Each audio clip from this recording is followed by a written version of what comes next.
and how far he pulled that off. I'm still in awe, and I lost track for a moment at some point because there was so much new stuff coming in, and new members putting in their parts as well. And yeah, if you guys, if you ever seen the actual deep lore, with, I think that after archiving some of the stuff, like most of the stuff, we were still down to like 300 pages or so of lore. Yeah, it's So I think it's 367 right now. it's a freaking book. That's all I can say. And yeah, I know that this was maybe not a very serious question, but I think that Volchek really, deserves all the respect for the team management that he's pulled off, and managing this entire project. So thanks, Volch. You're welcome. I actually meant that as a joke, but thank you for the very Yeah. kind words. My Polish seriousness sometimes comes out, and I tend to answer things very literally. But yeah, that's how I feel.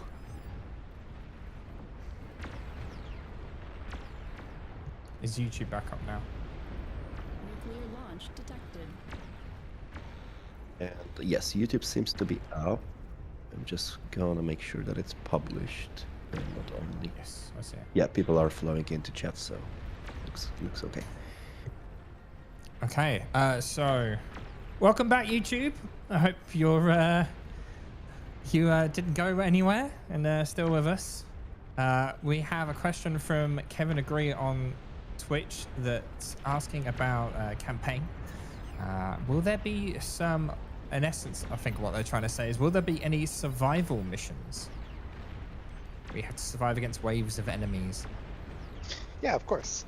I mean, RTS campaigns, by their very nature, should have tons of different, kind of mission archetypes. There's one of the most contentious ones is, of course, the no-build mission, which, if you read online, is hilariously polarizing, where people are like, these are the worst missions, don't put them in any campaign. If you do, you're a bad dev, and I hope your family dies. But there are other ones like where people love those missions. So there will be survival missions. A lot of times what the goal of certain missions is to showcase not only units, but have cool interactions and cool situations to put them in. So like an example is you can bomb this base, but there's figs that are flying around it. So you have seaplanes, and you fly, and you can like land your seaplanes, and then the enemy figs go overhead, and then you pop up and you advance a little bit more and go under. So like things like that where you're using the units and their functionality in kind of cool and interesting ways. Or just like playing with the terrain. Like another mission has, it's sort of like a tiered volcanic step. And like the write-up for it is essentially that there's these like groups of geo similar to Forged, and when you destroy a geo on one of the lower levels, it like raises the lava up to that level to kind of just like make it more engaging. But a lot of those like haven't been fully designed. They're just like, hey, this is what we would like to do with it. Perfect. There was someone mentioned about performance, and this is probably a engine-based question here. They were saying that with such a large game they're seeing right now, we're obviously seeing the frames dropping down and performance running slower. Is there any plans to basically speed it up? That is a very interesting question. Yeah, so what we're seeing here at the moment is not typical gameplay. Throwing 140 or plus players on a map that is designed to spam tons and tons of units isn't the usual gameplay experience in bar. So isn't our usual performance target profile. But that said, we don't rest on our laurels. We do look for opportunities to improve performance, and certainly since I've been in on the project from 5 years ago, I've been looking for performance opportunities, and we do actually have some changes on the way. Unfortunately, they didn't make it in time for the 70k event, so they'll be in place for the 80k event. unless the 80k event starts next week, which would be an interesting challenge to the community to try and make me eat my own words there. But yeah, we do have some performance improvements coming in, and these ones are going to be for the pathing system, which is one of our heaviest hit engine systems at the moment, which is already multi-threaded, and essentially it's using a new multi-threading system in the new pathing system that we have, which should allow us to use more of the CPU's resources and capabilities. So yeah, it's something to look out for coming out in the next engine update. Thank you, Tarnished. Jay Cornsweat asked from Twitch, will we ever see cosmetic alien megafauna in future tied to specific biomes? Yes. There you go. Yes. They've also asked, will there be any, I'm guessing they mean lore books, will there be any lore books coming out? Like a full novel about the lore? I guess so. I have no intention to do that, no. If some avid community member does it and I get us to sign off on the content of it, yes. I will say that there are quite a few, once the Galaxy map launches, there's a number of sort of short stories and logs and everything else that you can read if you really want to explore the lore. But because we're volunteers, we really need to focus on the most bang for our buck in terms of the time that we are committing into the project. So for lore, for now, the most good that I can do is to get the campaign going, right? Especially the tutorial campaign, which we'd like to launch even pre-Steam so that there's less of a brick wall as a barrier to entry and more of like a gentle slope.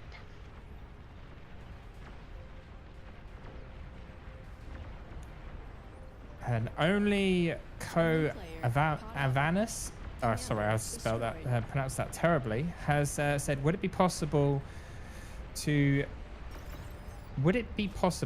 based on bar, have game with same mechanics, just units and structures of so basically, could they use the way that bar's built and turn it into a fantasy historic game? I mean, are we talking about using the code, which is open source GPL, and essentially using that as the basis of putting in your fantasy assets in and then making a sort of a similar game on that? Or are we talking about using the bar assets to make a fantasy game?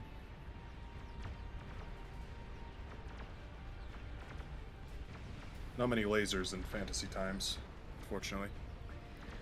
Well, I think you just need to expand your imagination a bit. It's like, come on, there's got to be some wizards with lasers. That's fair. That's fair. Yeah.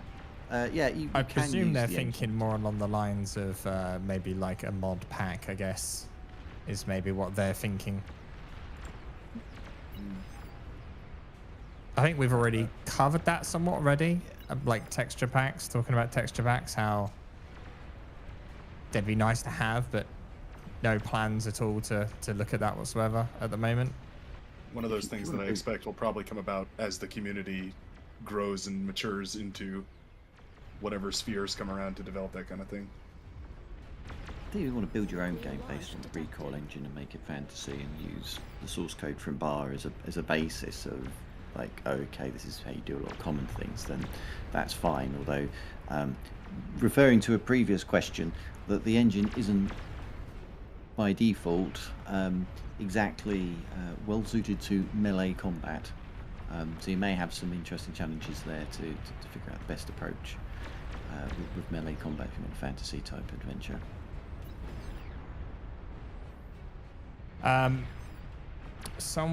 Primer Haydon rather asked, are we going to see new ARM vs Core units added to base game? Not to my knowledge, no. That might be more of a Zekris question. The only quote-unquote new units that you'll see would potentially be sub-faction units or civilian units, but those would all be campaign specific. Or they'd be in the extra pack, extra unit pack.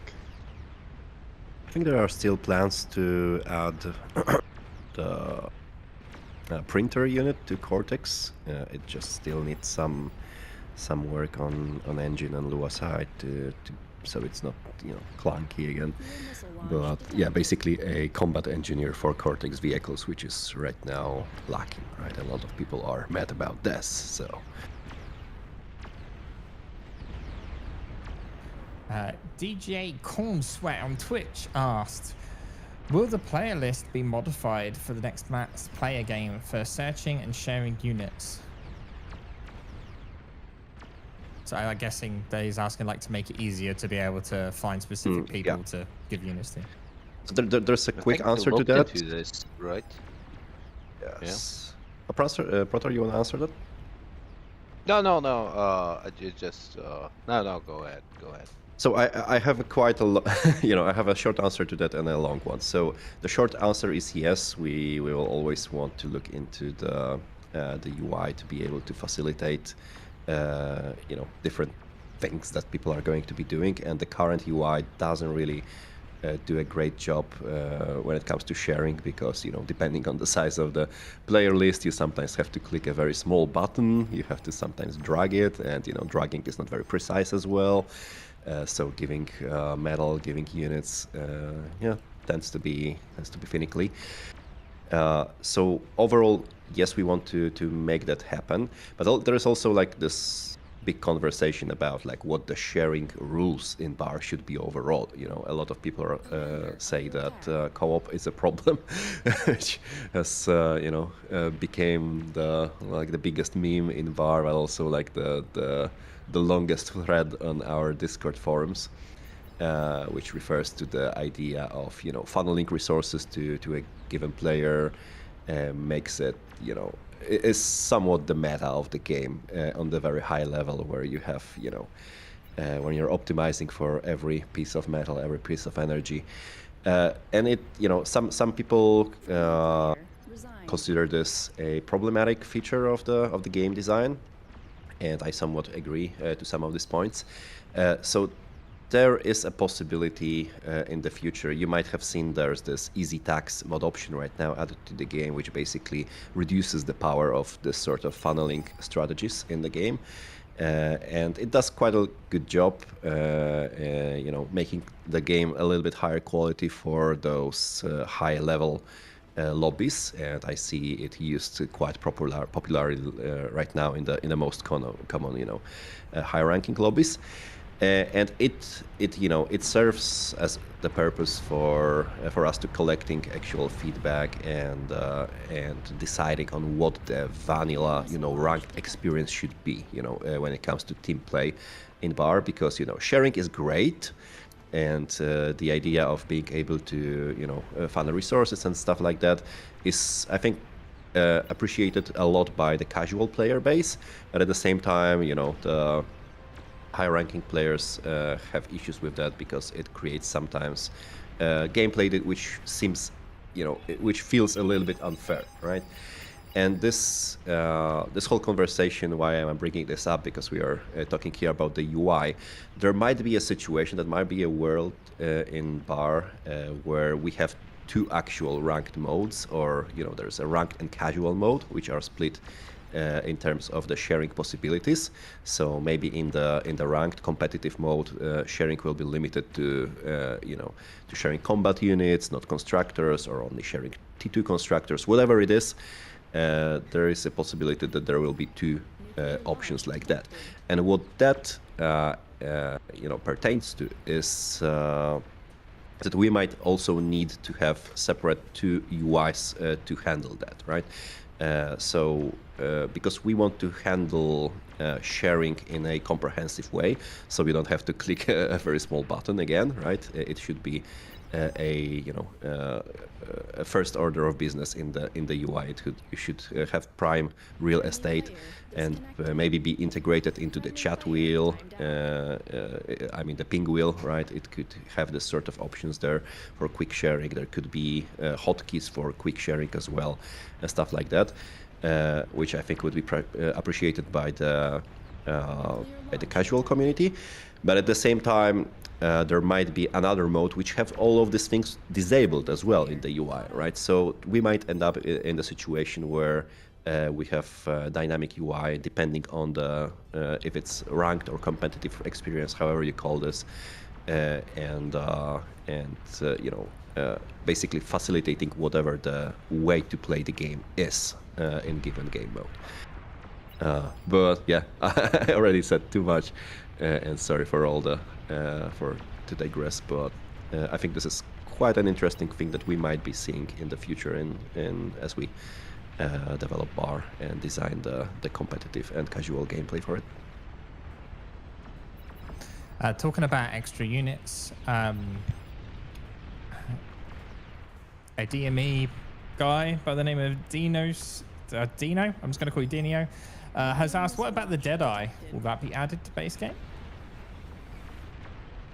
For those that don't know what that is, that's the sniping Cortex bot.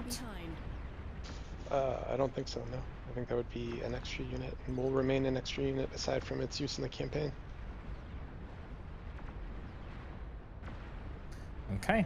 And then VV Vidmo on YouTube has asked, in 0K, that runs on the same engine as BAR, they have a feature of terraform terrain, like creating hills and ramps. Is that something that's been considered in BAR? It's been considered, but it's not really the direction that BAR wants to go with its design, if you will. You want to try and build terraforming into the game. It's something you have to really think about, multiple aspects, especially when it comes to balance, and it's not something you could just put in and just expect it to work well. There's like UI elements, so you have to consider balance elements, you have to consider. 0K have obviously sat down and done all that analysis, and they had to go great lengths to make that work as well as it does for them. I think we did touch on this question earlier in the stream, and I think essentially it just wasn't essentially something that's aligned with BAR's gameplay, certainly not as well aligned as it is with, say, 0K. So I think we've got some minor deformation, so weapons can do stuff, but actual raise platforms and sink your mexes down into the deepest depths of the planet are not things that we've really been seriously considering. Okay. Leo on Twitch asked, will you be working on annotating more maps with suggested start points? You know how like the team ones have like tech, front and such.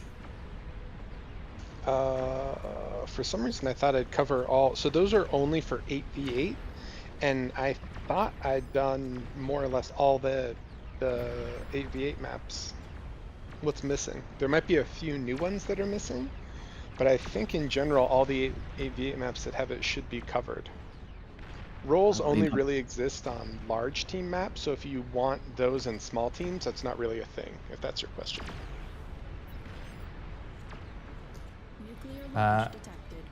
Dino again asked, will there be big airplanes that only destroy air units like Dragon, but for only anti-air?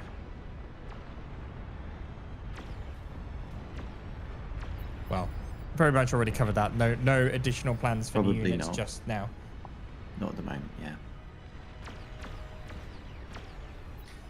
Azzy has asked, kind of again, same question here. Azzy has asked, will there be a tech-free constructor? I think that just comes down to we're not really thinking about new units all that much. Well, we're probably still open to, ideas. If someone comes up with a really good one, but on the whole, I think we're mostly happy with where things are with that.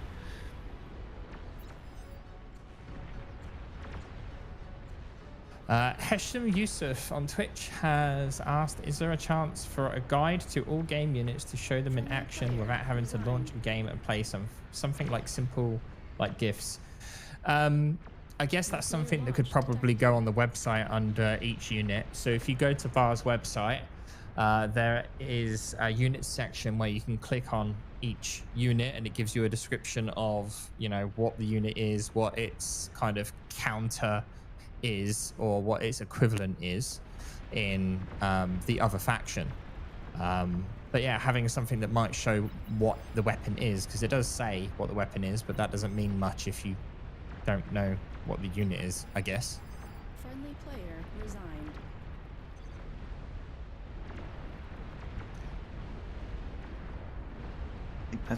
That is a very good idea. Don't know. I don't think anyone's specifically thought about doing that.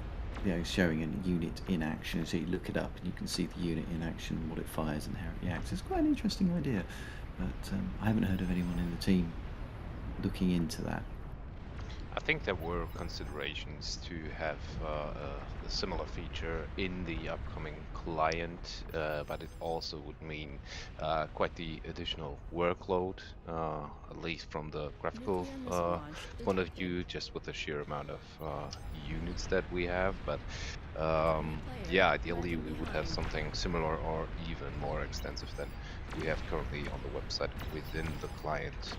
Same goes for like tooltips around these ominous like mechanics like flanking, etc. that were mentioned before. Raptor from the Moon on YouTube has asked, will air landing pads be please put back in the game?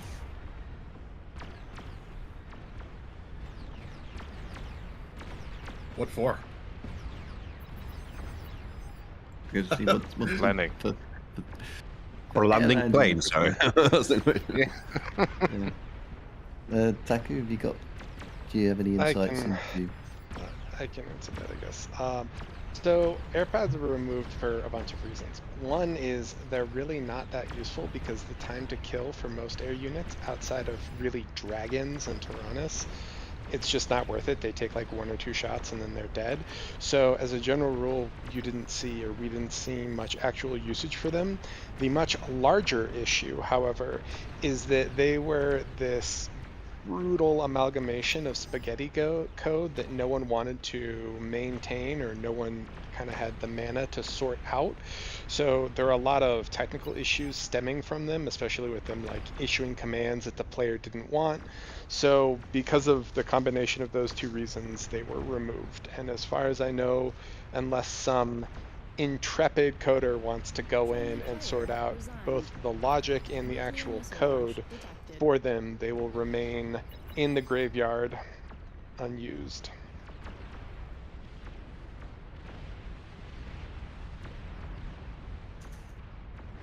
We see as a theme Twitch. running. More volunteers. More volunteers. Radon on Twitch has asked, are there any plans for adding Legion to the website unit previews? I mean, Legion is Ice on question, but oh, sorry, please, Walsha, go ahead. I was going to say, technically they're up there. Do you mean the models or the unit infos themselves? Because technically the units are on there right now. It's just that they're not in a super presentable state, and some things might change, so they just haven't been pushed public yet. But really, that is a nice question. You are correct. Friendly player lagging behind. Okay, next one is, are there any plans to explain the economy in further detail about when to make wind turbines versus advanced solars? Oh, this is a tutorial thing, I think. So I would actually say that the tutorial won't go into details for optimization, because that's not something that we want to tutorialize in the campaign. However, there should be multiplayer tutorials that are specific to things like that, talking about how, you know, it's more beneficial when the wind is this high to open wind, and then you want storage, and then if you are gonna be stuck on T1 for a while, it makes sense to go advanced solar. But if you aren't, then you maybe just want to dump the metal into basic solars and then use that to fund fusion, etc. In the campaign itself, no, but some intrepid person could create a multiplayer tutorial that would answer those.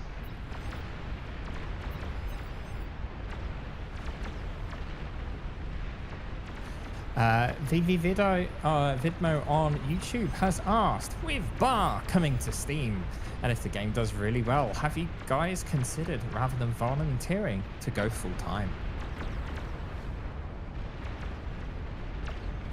I think that would be a lovely dream, wouldn't it? To be able to do that. I think that what's the chance of that happening? It's a lovely thing to think about. I'm sure in our dreams we'd love the opportunity of that. Many of us. If it's a dream that can come true, that'd be fantastic. But as Volshock says, we had the grim, harsh reality.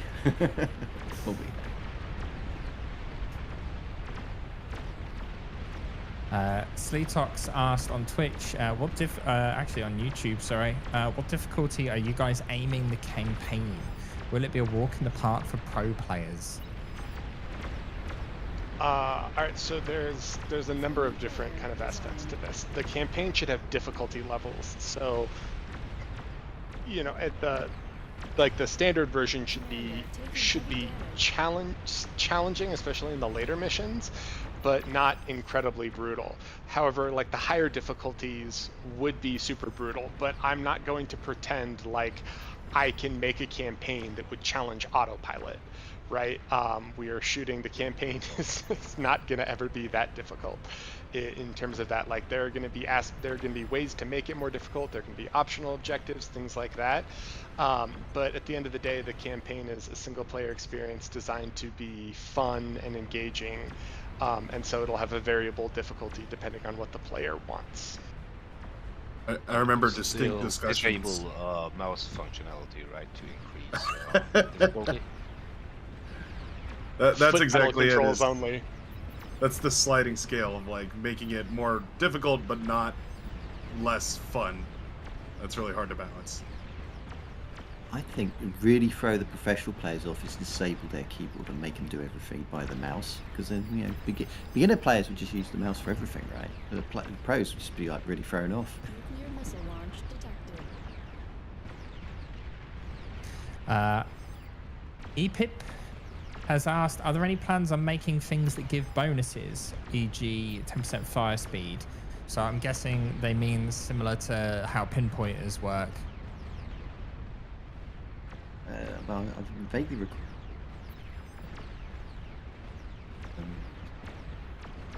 things like rate to fire would improve, but in terms of an actual giving them, deliberately giving them upgrades, I haven't heard of any plans for anything like that. Nuclear missile launch detected. No, I mean, I think that the only thing that I've heard is potentially changing the experience gains to affect units differently. Aside from that, in the campaign, we've talked about potentially having meta campaign things where you could, use some sort of campaign currency to upgrade units in addition to purchasing extra units from the extra units pack, but none of that is set in stone. And would be a campaign only thing as well, of course. Yeah. A lot of the cool kind of campaign stuff like that, we don't ever really want to overlap into multiplayer because we don't want to affect balance. So we can do a lot of cool stuff in the campaign, but that doesn't mean it would ever really be brought over to the multiplayer experience. Alison Zera has asked, and this is probably a bit difficult to answer right now, but we will need a new account to play on Steam. To play on Steam? As in, if they download the game on Steam, will they need to create a brand new account in order to play? No, the intention will be that you'll be able to link your Steam account to your existing bar account. the exact mechanics of whether that could happen automatically for you or whether you have to explicitly link that up would have to be worked out. But the intent is that you would be able to all your records and everything that you've got with playing bar at the moment, and if you got the game version on Steam, and obviously Steam will log in using Steam, you should be able to keep your progression and link to that account. God Emperor Rico has asked, if you don't link it, would it be considered an alt account? It'd be an additional account, wouldn't it? Is this like concerns about Smurfing? Smurfing and that? I just wonder if Taki, you might be in better position to, as our community lead, about. I mean, it would basically probably work in the same way that that current Smurf, anti-Smurf functionality works, which means that if you make the Steam account and don't automatically or don't manually link it, then it will still be able to tell that this is you're logging from the same IP address, or using even any other tools to actually figure out that this is the person which already has the account. So it would probably just ask you to link your account, otherwise you wouldn't be able to play or something like that. So this is basically the same idea as if you were to make a new account through the lobby right now.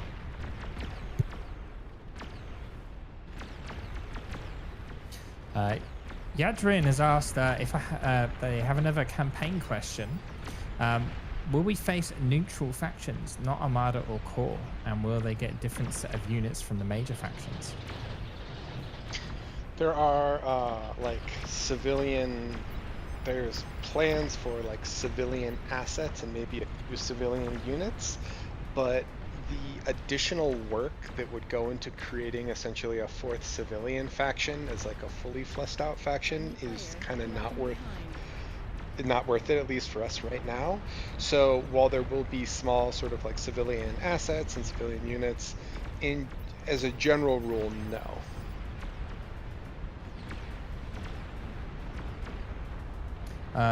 On YouTube, Jacques has asked, with the right-click drag formation feature, will there be an update to allow the line to be split or be into multiple lines instead of one continuous one?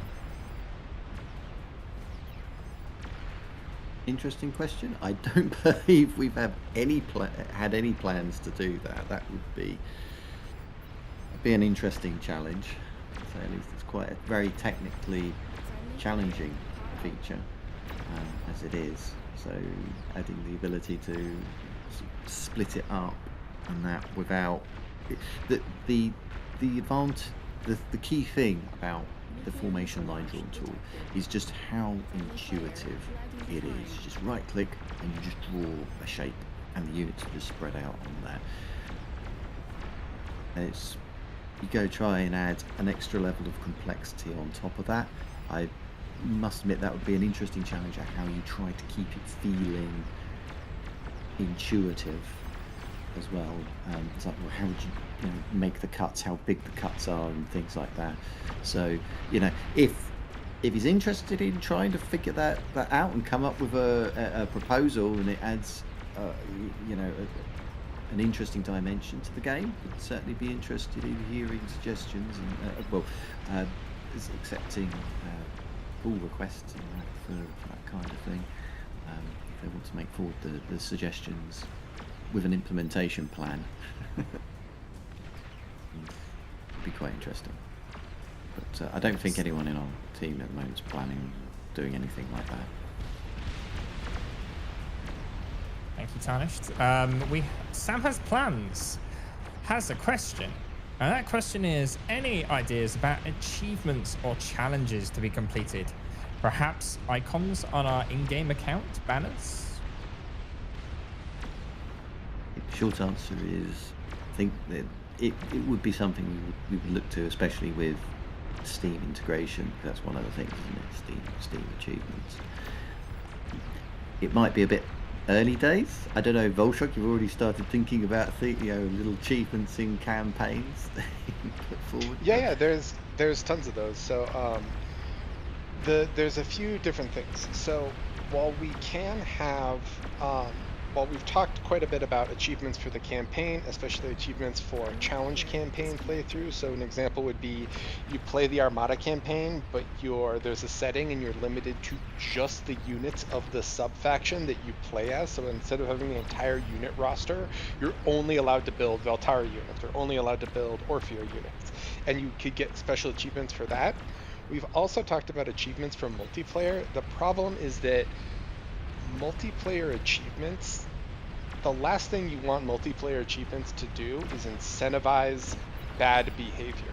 So some games will have multiplayer achievements of kill X number of buildings with a nuke. And what that ends up doing is incentivizing suboptimal play where someone's like, hey, nuke the front and save me from this attacking army, and you're like, no, I'm trying to get this achievement, let me you can die, but let me nuke this other one there. And some games get around that with you can only do it in a winning match.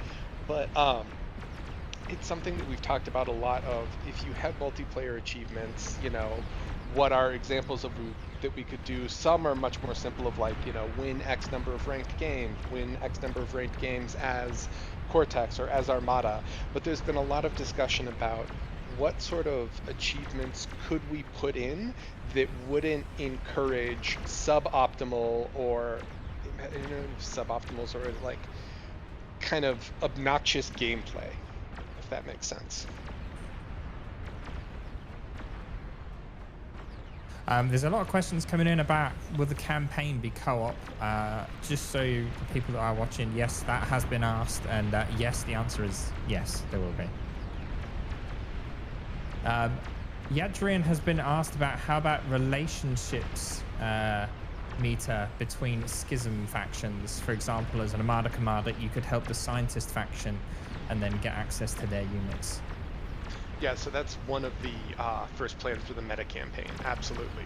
So that's why extra units are rostered into all sub-factions, so that increasing, reputation or something else with them would essentially be a campaign currency, and then that would let you enable access to special units or extra units in the campaign. Obviously, it wouldn't be for multiplayer, but it would be in the campaign. Some people have said that it would be cool if we had a PvE matchmaking mode and that you could earn sub-faction reputation in PvE and then bring those units into PvE, like multiplayer PvE. But that's a conversation that kind of is much, much further down the road. We want to focus on the campaign and actually get the game out to Steam before we talk about things like that. We had a very, very specific question for you, Volshok. Rhino asked, when are we adding a fishing minigame? Immediately drop everything, boys. Let's get on it. Do you fish for penguins? I'm already texturing these fish. I don't know how to pronounce that name. Menua Live has asked about OS. They said, is OS only calculated based on wins and losses? And if so, can it also be made to take into account how well someone does during each game? Where the top player on the losing team will lose the least OS. The worst player on the winning team will gain the least OS. That's one of those immortal questions around systems like MMR, OS, and so on and so forth. How do you rate in-game performance, and how much of that in-game performance, any metric that you try to use could be gained. And it's a problem that all measuring, ranking systems have to contend with. The simplest solution is just you go and win-lose. Try and actually go into the, how do we, try to express whether someone's actually contributed to the success of a game more than others, it's exceptionally difficult to do that. And any measure that you would probably put in place would perhaps be faulty in some ways, because a player that would be looking like they didn't contribute may have done that one suicide run that actually turned the entire tide, but in such a subtle way that it wasn't easy to track, and they should be the one that's rated with the most contributing player and gained most OS for. So yeah, I think it's you start moving into a very tricky, very controversial set of discussions. Try doing in-game rated performance. Personally, I would say that because when we were talking about OS before, I looked into a lot of kind of rating systems and other things when we were talking about new lobby stuff a few months ago. And as a general rule, you kind of only ever want to incentivize win-loss, or you only ever want to do win-loss, because incentivizing any gameplay, similar to what I said with achievements, always encourages suboptimal or oftentimes even like negative gameplay. So for example, like if you're like, oh, I want I think I should gain more OS based off damage efficiency. How damage efficiency is calculated, right, is like, oh, do you lose, it's like the damage you take versus the damage you deal. So it'd be something like, oh my god, my base is getting nuked. Let me give all my units to my ally so that the damage is inflicted on him and not on me, and so my stats are better. Or something like, hey, I'm getting attacked, and your ally is like, oh, I'm just gonna let you die because then I can take all your mexes and then I look better on the endgame stats, right? Which is kind of like similar to what Tarnished was just saying. So in general, when I was looking at things for like League and for Dota, a lot of times in placement matches, they started with those. They're like, oh, the damage dealt or something else. But as soon as the information about what those metrics are becomes public or becomes known in any sense, people just constantly try to game them. Like, we already have people who have either tried to rank up or rank down and manipulate their OS, and that's just OS, right? That's that's just like win-loss. So if you take that to another level, you just open up a whole other can of worms. The truth is that any player can affect the game really from any position. Like there are tons of, like, Emre is one of the highest rated, or maybe is the highest rated player in 8v8s, and he constantly plays front, right? And then there are people who are incredibly powerful in air, like Pyrotech or like Kuchi, who will carry games from the air position. So in that regard, I think win-loss is and probably always will remain supreme.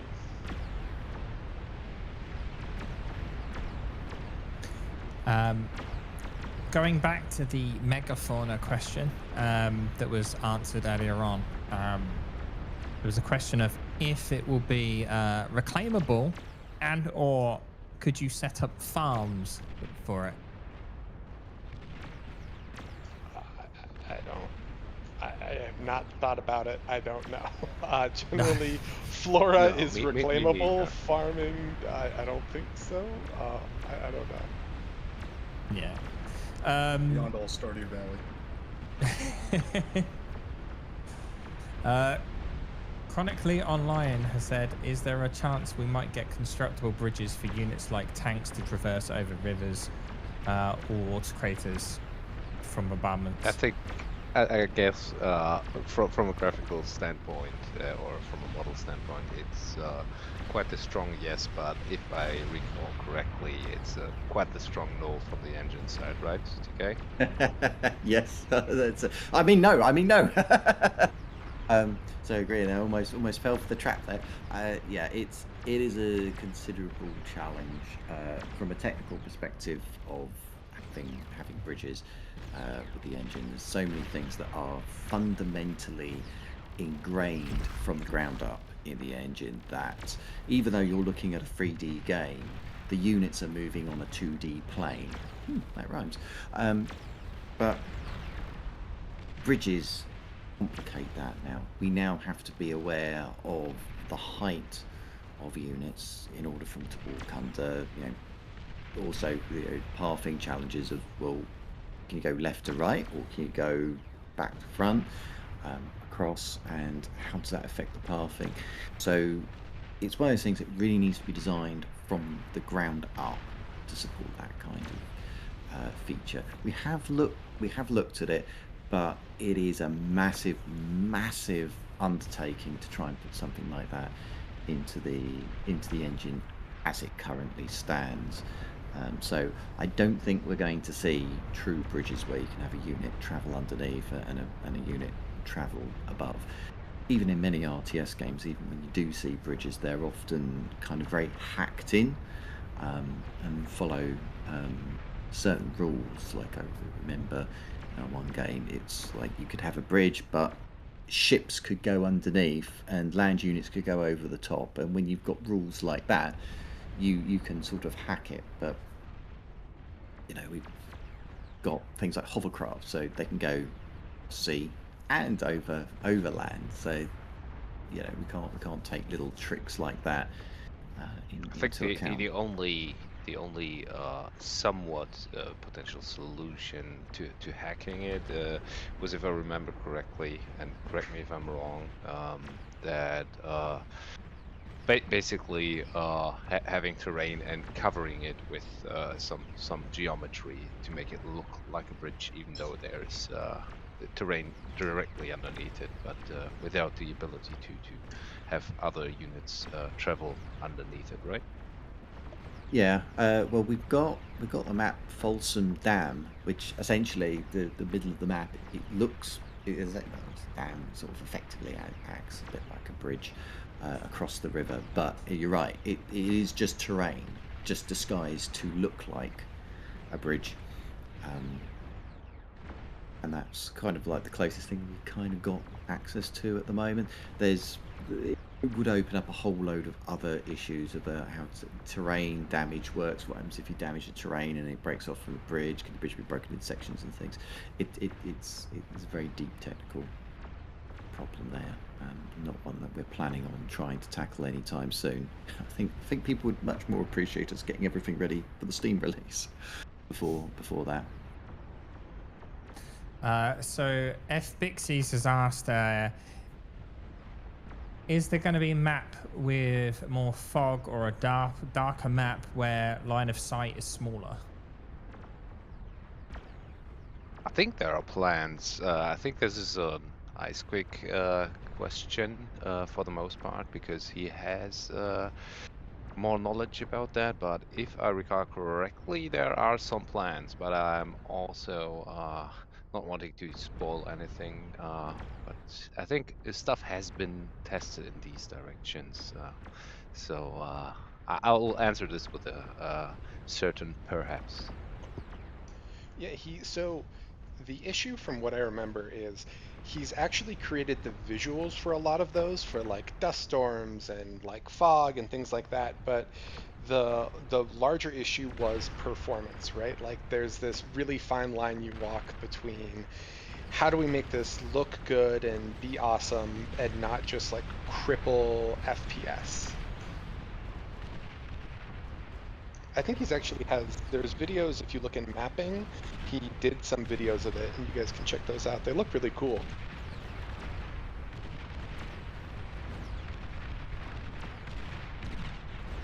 Celox asked, are there plans to make shivs more interesting, like maybe changing shape depending on your playing time, color?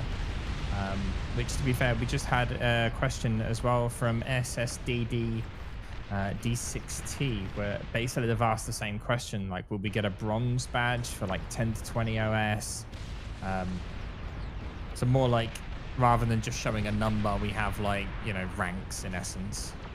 Yes, there are plans, and we're have been already talking about this quite extensively. There are no finished plans on how this will look in the end, but we absolutely want to have more customizability, but also have something to properly show off how good you are, what achievements potentially you got, or which challenges you completed, and have this graphically represented. So yes, this is absolutely planned.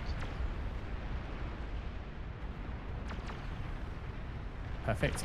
Jacques has asked, how does balancing the factions work? What steps do you guys take to figure out how much each unit should cost and how much damage they should do, and such, especially with the how different each match can be?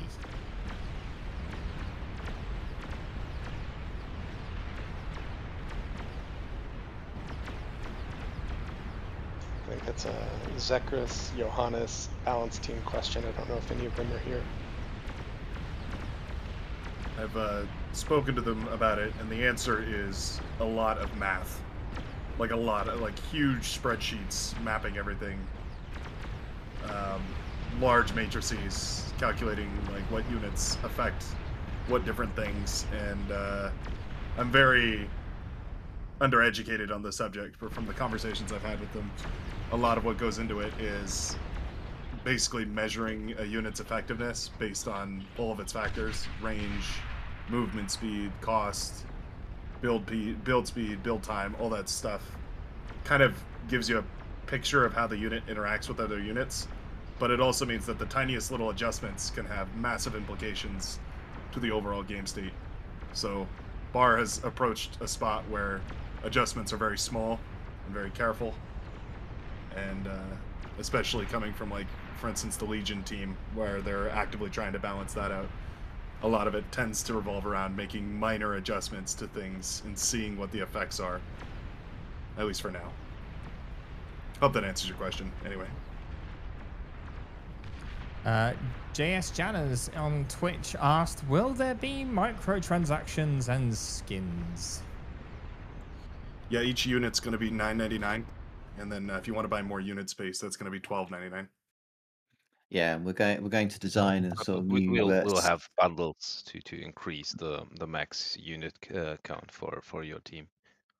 Yeah, and there'll be special skin designs for the commanders, so you'll be able to have like a Raptor commander skin and a Scavenger commander skin, and then we'll have all sorts of other things. I think the Penguin commander with the lasers.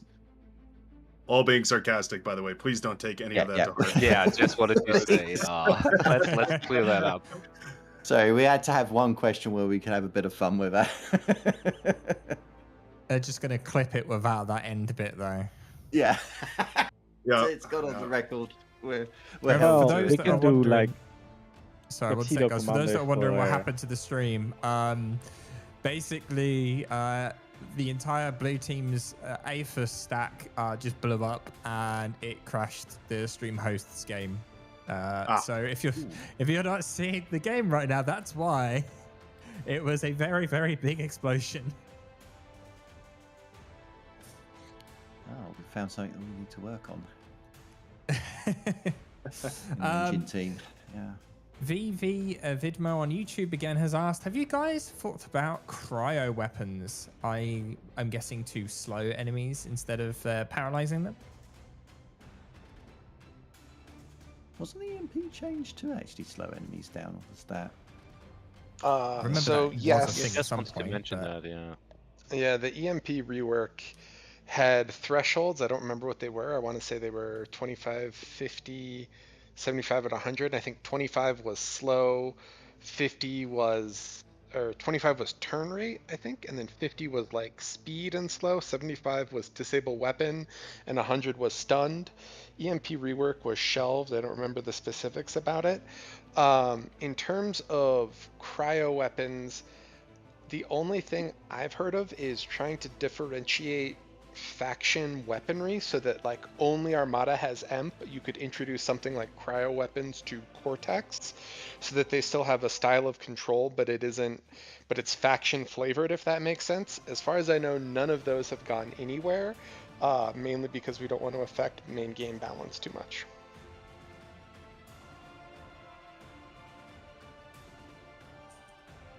Perfect. Just looking at a couple more remaining questions we've got here. Sculox has asked, are there any plans for matchmaking, or do you want to keep to the lobby system? Yes, there are plans for matchmaking. It will happen. It's kind of like largely tied to the new lobby. So watch this space. Summer's Plans has asked on YouTube, are there any plans for random map generator like Mega Random from Age of Empires? And I'm adding this one, or the random map gen that FAF has. Yeah, that is a really nice feature. Random map generation. It helps keep things very fresh and interesting. Though I think that the challenge that we had in Bar with so I'll just say random map generation is definitely technically possible. And if you want to see it in action in a Recall Engine game, you can go and check out Zero Cakes. A couple of their maps are, when you select them, they are random generated each time you play them. But I think for Bar, I think the challenge is that we have, when we're making maps, we have very strict standards about the maps, that we want to make sure that they meet certain quality standards.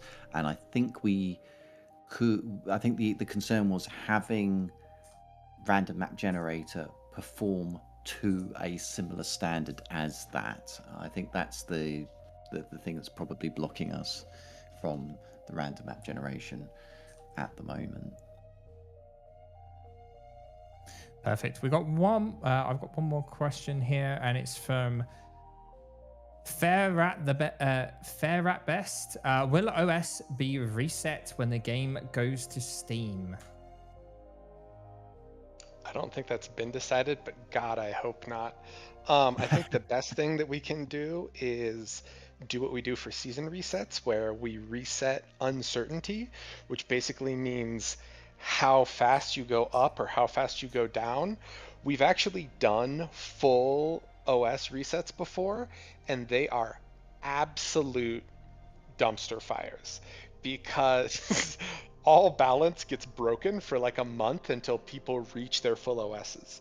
So I can't give you an official answer, but I can tell you that in the past, when we did full OS resets, the game felt unplayable for almost a month. And so learning from that lesson, what we've done instead are uncertainty resets, where, you know, when you win or lose, as opposed to losing, say, 0.5 OS, you would, you know, gain or lose like 1 OS or 2 OS or whatever. You know, number is obviously dynamic. But that, I don't think that's actually come up with, or I don't think an actual decision has been made for that yet.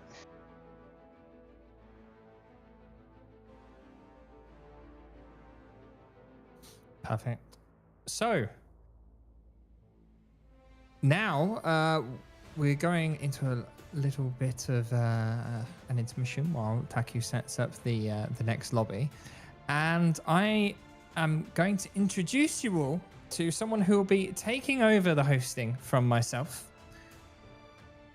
He kind of needs no introduction. The man, the legend, Brightworks. Well, thank you very much. I appreciate it. You've probably heard me chiming in here and there as I've been cracking jokes, but yeah, I'm very excited for today. I've been, you know, watching and hanging out, and some good questions for sure, all over the place. Exciting to see everybody really diving into the lore, and as I think you've mentioned, even the cracks and crevices that we hadn't considered, like the laser penguins and whatnot. But this should be a lot of fun. We have some great events, well, a great event coming up here. We're moving towards the big one that we've all been waiting for. Well, I guess the schedule was already revealed. So we're gonna be doing a big old game with the devs versus the players. It'll be tons of fun, and I believe it's going to be kind of stacked a little bit.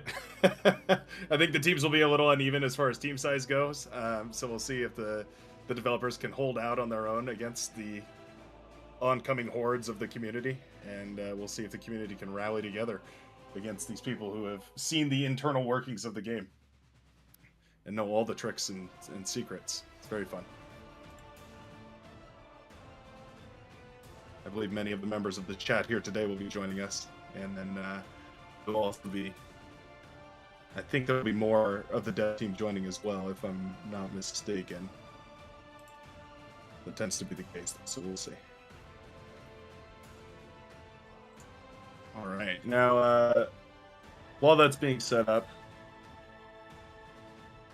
just checking the chats for more comments. We have one that says, like, there were some questions about Armada versus Cortex versus Legion. I'm paraphrasing here, but the idea is there plans to diversify the units and make them feel more separate? As in, like, I guess they're asking, like, will more units be? Will factions have their own identifying marks? Like Armada has lightning and Cortex has. They said shurikens with EMP, but I feel like EMP is more of an Armada thing.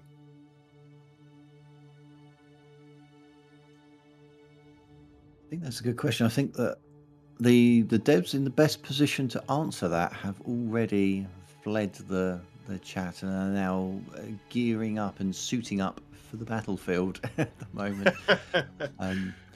So yeah, I wouldn't want to put words in people's mouths about that. I think it is something that has been discussed, but I don't know what the final decisions are in relation to that.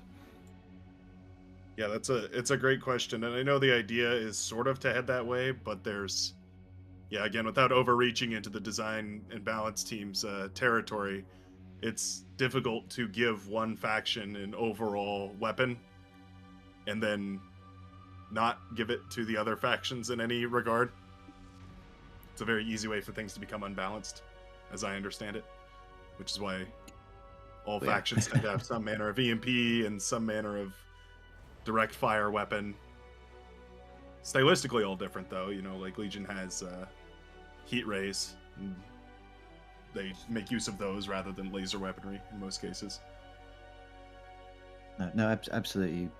You're absolutely right there. Balancing is a very difficult and challenging problem. Like, as we were answering one of the earlier questions about balancing, and apparently, the balance team have got these massive spreadsheets with tons of data, and sort of tweaking them ever so slightly. Say, oh, what's this going to do? And just seeing all the calculations just go absolutely balmy when something's just changed 0.1. Go, oh yeah, we might not want to do that. So it is a very complicated problem, balance, because there's so many interactions involved, and we've got so many different units, and a lot of it is you just have to see how the player base take these changes. And you're right, you wouldn't want to put something too exclusively on one side or the other, in case it ends up proving to be very difficult to balance for or against. So having at least a little bit of interchange, and one pushes more heavily in one direction than the other, at least gives you that basis that if there is something that's difficult to balance, you at least know that the other side's still got something to work with, and you've got more levers to work with. And I think that's really the important thing with balance, is just having enough levers to pull and push to get the balance just right. And I think the balance team have done a fantastic job doing that. Absolutely. But, game's had a long time to find its balance, and I dare say that when Legion becomes official, it's all gonna just go a bit crazy. I know they try and do everything in their power to make sure that it will not be not go crazy, but I think the reality is that our players are very creative and very intelligent, as we've deduced by quite a number of the questions, especially some of the physicists there out there. The questions about relativity and black holes and so on and so forth. That they're going to find things that the team aren't, I think, and certainly show us that, you think you can do balancing? Right, just watch us break it in the first month. It's going to be fun and exciting when that all comes through. It's very, very easy to unset something, and a whole balance scheme comes crumbling down. Meta shifts so rapidly. We've got another question here. It says, any ideas to promote more clans? And I think they're referring to things like Creed or these other independent clans that have been set up. Anybody know anything about that? They were talking about the clans features for players. Are we all the? I guess so. Yeah. I think what with a lot of these things that the players are thinking about it, the contributors are thinking about it. The contributor team is quite large. Overall, I haven't got the exact number of contributors there, but it's very difficult to know exactly all the contributors. We've gone from quite a small team where everyone knows everyone to much larger, and it's still like, oh, well, that person's now a contributor, or what are they doing? So I would not be surprised if that is already being factored into the design around like the new lobby and stuff like that. So a lot of these social features are in many ways tied to a lot of infrastructural work that we're doing. So when we're going towards the Steam release, there's certain key things that we really need to get in place. Obviously, one of them is the campaign, and we've the whole 70k event has been putting up stuff related to the campaign, and specifically the lore that will drive that up on a pedestal to say, hey, it's finally happened and it's been a fantastic achievement. But there are other things going on.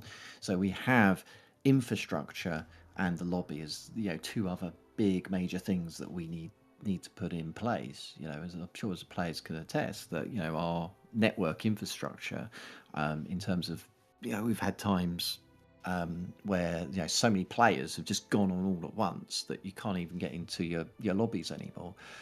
And the infrastructure that we're working on was built like 20 years ago. It wasn't designed for this kind of success that Bar is experiencing. So we're in the background writing new infrastructure to support that kind, much more capacity. But at the same time, we're also looking at social features. How do we better support those, and things like clans and all that? And of course, tied with that, pardon me, is the new lobby, which an important part of how lobby works is interacting with our middleware server through the new protocols that we're building. And so it all dovetails. And I've seen in the comments people say, well, wasn't there a new GUI shown like a year ago? And yes, I think we did show off new GUI's new lobby related stuff a year ago. It's still ongoing. We're still trying to make progress on it. It's a big task, but it's a very important task, and one that our contributors are very passionate about. And if people have got skills in HTML, JavaScript, and got interest in lobby, then come along and help us push these things forward.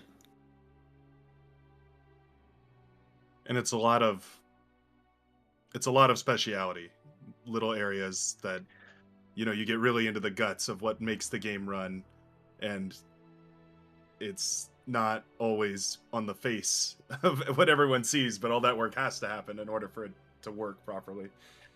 It's sadly a rather thankless task working in infrastructure, and obviously I work in the engine, which again is another sort of, I don't want to sound ungrateful, but it is a little bit thankless because you're in the background. It isn't Yes. you're not seen like the Of game course. devs are seen. You're only really, people only remember that you're here when things go wrong. It's only, so if a unit starts spinning around on the spot rather than getting on with building something, then it's like people remember that the engine's there, and it's like, damn, that tarnished knight, why can't he write a pathing system that actually works, and whatnot. And infrastructure's in the same bit, but it is all equally important. Front end stuff, back end stuff, it's all very important. You touch on like serious specialisms. In a way, yeah, there's lots of things you can dig into the details of, but I wouldn't want to scare people away from getting involved just because there's as you say, the specialism, because it's things that you'll pick up, you'll learn. Very rarely do we get a volunteer come to the project who knows everything they need to know and can just pick up something and go with it. There's always something to learn, and most of our contributors will come to us to develop themselves. It's like, I'm interested in developing myself in this area, and I feel I can contribute to bar and grow at the same time. So it becomes this really mutual relationship, in that Right. bar's getting something, you're giving back to the community, but at the same time the community's giving you the opportunity to improve yourself as well. So both sides are improving at the same time. Yeah, that ties into we've answered this question earlier, but just reiterating at this point to a couple new people that seem to have joined us. Folks asking how to get involved with Beyond All Reason, and really there's no solid one answer to that question other than to get on the Discord, because there's so many areas that need help. If you're UI, UX, and design, that's a big area that's booming right now. If there's experience in even just artwork and stuff, there's loads of room to contribute Welcome, for Commander. artistic renditions, for new unit designs and whatnot, because those are also ongoing. Or if you're on the technical side and you're more interested in the infrastructure, I mean, your boss is sitting right here. So Well, yeah. So I'd say it's not just technical as well. I have to keep in mind, people, that we do need people with non-technical skills as well. So we've got the Overwatch team. We're not talking about the computer game, but Overwatch as in player reports coming in. Because unfortunately, not everyone is always being quite civil or nice. There are a few perhaps not well-behaved players, unsavory get commanders, reported. for sure. Unsavory commanders, yeah. So that perhaps their exposure to the void has also impacted them in ways that wasn't originally intended. But the start building the law around it. Oh dear, I'll get into trouble for that if I did that. But yeah, so they'll essentially look over the initial reports, and come up with the look at what the moderation action is supposed to be, take that to the moderators, and then moderators make the final decision and that kind of thing. So we need moderators. Overwatch is usually a way to actually get promoted into becoming a moderator if you show good reasoning skills and you've seen enough of these reports come in. There's also help. Taku, who's been doing a lot of talking on the stream for us, telling us a lot of wonderful things about bar and what's going on. Our community lead, he also handles the marketing side. He's always looking for people to come and help him on that front. We are there's the opportunity to tutor if you've got really good at the game and you want to actually become a tutor, sort of help people. I think it's called the mentor program. You can get involved on that side of things. So there are, even if you're just a streamer, even if you just stream bar, that's still something, that's still contributing, even if you don't even have to be on the Discord to do that. Yeah, tell your friends. Yeah. That's Absolutely. it's funny, I hear it all the time. Folks, I can't help but gush about bar in the real world, out in there in the real space, and it's funny because I'll give them my sales pitch of it's massive, you can have all these players, all this community driven events and everything, and they're like, oh, okay, well, how much does it cost? And then just the gnarliest grin grows on my face, where I get to drop the bomb that the entire game is free. There's no entry cost whatsoever to join Beyond All Reason at all, other than the amount of time that you'll waste being addicted to it. Absolutely, and that's the thing. You've done the whole build up, and then it's free. It's free. They're normally expecting it's like a full price game for what's being on offered. Now I noticed that obviously everyone's gone into the lobby there. The game's sort of starting up, and I thought I'd take a moment for because we've had some really big games, and I've noticed in the chat some people have had perhaps not the most stellar of experiences in terms of the lag and that. And these really big games do push the engine hard. At one point we had over 17k units on the field. and we were seeing things running, in a bit of a slower, more bullet time like effect, if we put it nicely. Right. And there's also a bit of confusion Battle around started. what it means to be lagging in a game like this. Friendly player And lagging I think behind. Bar's a bit different to most other RTS games in this sort of respect, in that, historically with RTS games, because of the way their networking works, they run as fast as the slowest player. And the downside to that is that if someone's on a potato and someone's on a an Friendly i9, player caught up.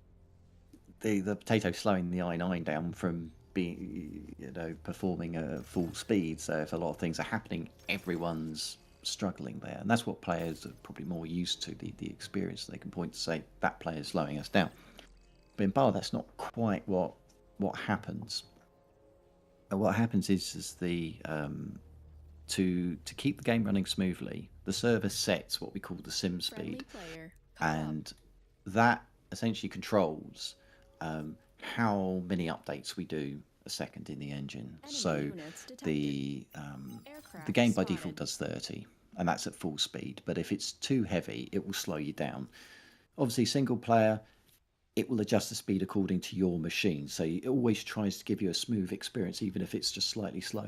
But in a multiplayer game, we don't take the slowest machine as the basis of how fast the simulation should go. We actually use what we call the median machine. And that means we've taken every player there. The spectator doesn't get counted, so he should have a very good machine, otherwise he's going to be catching up. But everyone's machine is reporting what their CPU load is. And what the server will do is it will sort everyone into performance order, and it will look at the middle point, the person at the middle, and see what their load is. And if their load is too high, then the simulation will be slowed down for that. Or if they're managing to keep within bounds, then it will stay. What that does mean is, Tries to load balance for everyone. Yeah, Units so under as the attack. game gets more busy, the slower machines are more likely to struggle as a result. And if you fall too far behind the median performing machine, that's when you start getting your Commander response destroyed. times measured in seconds rather than milliseconds. So it's not that Commander the under network's attack. slow or whatever. It's just Commander that destroyed. your machine is not Commander processing enough taking heavy damage. simulation updates in response to where the game currently is, which means Friendly if you player issue a command, resigned. Commander your destroyed. command is going to be Friendly player lagging handled by the behind. server, and that's might be several seconds ahead of you. So it means you have to wait several seconds before you see your command happen, and that's kind of what's going on there. Right. Yeah. Now, But anyway, a question came in. No, a question came in that's kind of along the same lines, from Reco13 Troll over on Twitch. Says, for the devs, does every game spin up an instance of the engine on the server? No, it doesn't. It's a very, very good question. For most computer Commander games, destroyed. not RTSs generally, but most computer games like first-person shooters and that is what happens. That the server will actually run the simulation and then tell everyone what's happening. That's not what happens in RTS games, generally speaking.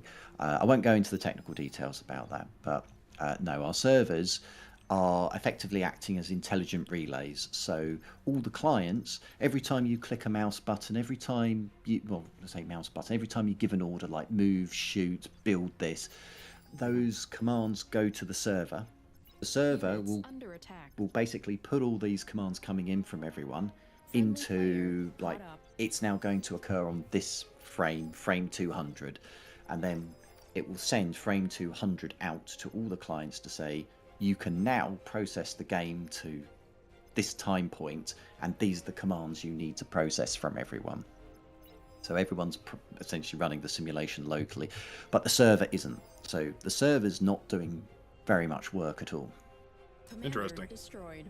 That's always the question, is who's actually calculating where these units should step and how they should be moving around all over the place.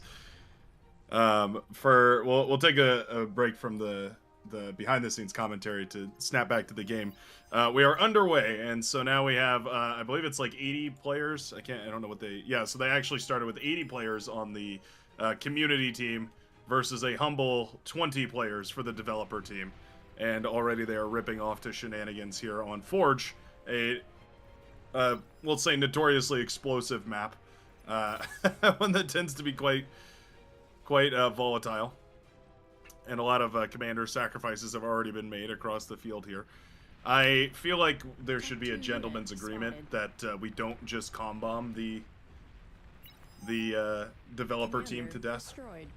Seems semi appreciable. Commander destroyed. Commander destroyed. I'm slowly catching up here because the game had crashed for even me as I was trying to load into it here. You know, around the fringes of what the engine is capable of, we tend to run into odd edge cases here and there, so oftentimes best for that. We are almost caught up here. I'm checking the stream and trying to make sure that everything runs smoothly. But if you have questions, you're more than welcome to keep them coming. Will there be mods people can make with Beyond All Reason? That's a question that a lot of people want an answer to, and the answer is yes, but not yet. The engine currently is not. It's all open source, right? So there's no like mod. It's all a mod, in other words.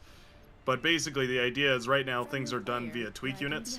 And for those of you that don't know, these are basically code that you will add to a lobby, and it allows you to do a bunch of interesting things. And if you'd like to see more on that, you can go look at the modding tab on the official Beyond a Reason Discord. In there, you can actually see the exact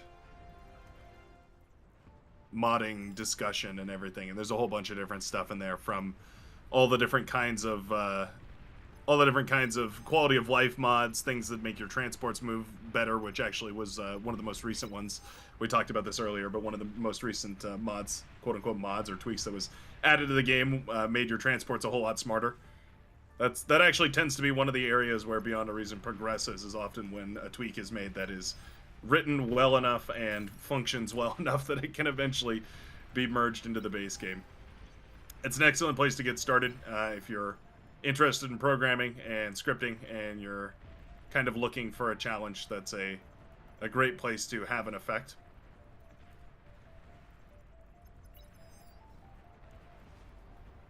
We're looking all across the battlefield here. I'm still catching up, and we will forever be catching up in this game. But the blue side is pushing in on that northern ridge, and they've killed quite a few of the commanders here in red. Red team down to just 14. The blue obviously up on 74 still, as they have commanders to burn.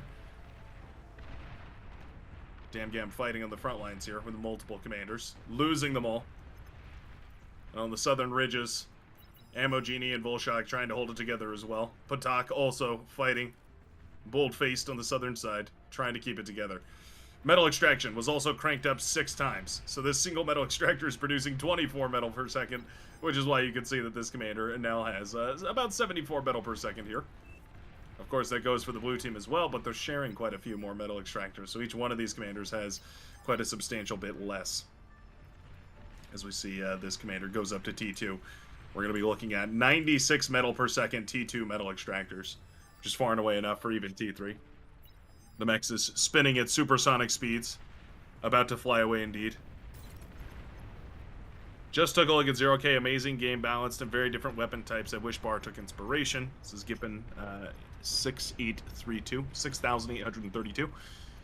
And I agree, 0K is definitely, 0K and Bar are like from the same family, you could say. They're like cousins. And yeah, 0K is oftentimes compared with Bar and vice versa for a lot of the diversity that 0K does have.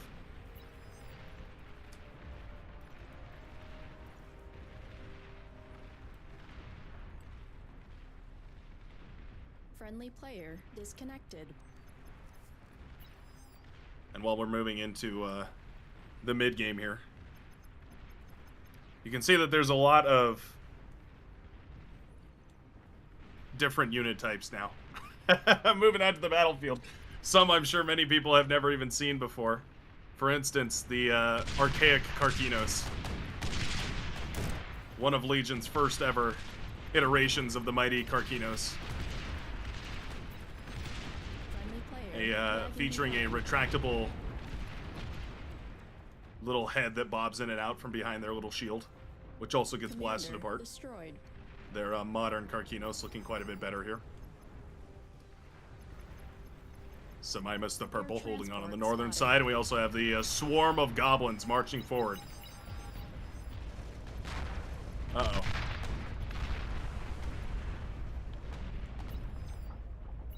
Those aren't just boring science sounds. Typically, that means trouble. The volcano is crackling. Something emerges from the storm. Boom! The volcano has erupted! Giant explosions shooting out from the center of the map as those meteors come crashing down onto the field, wreaking destruction wherever they land, and doing several points of damage. Yeah. Beautiful. The volcano showcasing the new events coming to us live. The new beautiful terrain events that are scripted in. A small taste of just what these maps are possible. Tech 3 unit spotted. The mighty volcano erupting, and of course, we already have seen the lava tides, which can rise and fall over time. Tactical missile launchers, sending volley after volley this way to try and decimate Loot Goblin and Imagination and Just Eddie.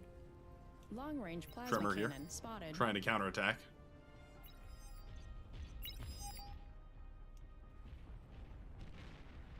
The volcano let out a spurt. The lore! If you have lore questions, I have the doc open. Ready and prepared to answer any and all questions to the absolute best of my ability. But I will at least advise, I'm certainly not the most educated on the lore. I've been working on it for some time now, at least trying to contribute. It is a very broad project, though, with many, many different faces and names contributing, so there's a lot to wonder about. How much of the dev team played Total Annihilation? I want to say Your team reached Tech 3. a lot of them. A lot of the development team is very familiar with the history of Beyond All Reason and its predecessors. Total Annihilation, Planetary Annihilation, all the Annihilation style games. It's worth mentioning though that the lore of Beyond All Reason is distinct from any of those. So while those titles were initial inspirations for Beyond All Reason, this is, I suppose you can consider the inception of a diversion between those two. Commander destroyed. A bit snippet of the lore from Legion. What I can say from Legion is that they are the outcasts and are reliquated to the outskirts of the universe. And I believe they showed the map on screen earlier in the stream. So you can go back and have a look at the way that space is organized in Beyond All Reason. And more will certainly come later.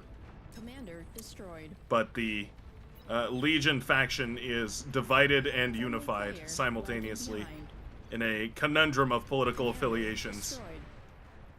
Razorbacks breaking into the backline. Cracking the defenses here. Rebel Node managing to break in. No amount of fat boys can stop him. The devs holding out their own. The real trick, of course, being making stuff. Yeah. That is always the hardest part. How many of you remember the Mukade? Definitely one of the units of all time. The Legion Centipede. It has double miniguns, double railguns, double rocket launchers, all on a giant segmented body. A freak of engineering. There's Ice in the chat answering the question as well. Many, many hours is the answer.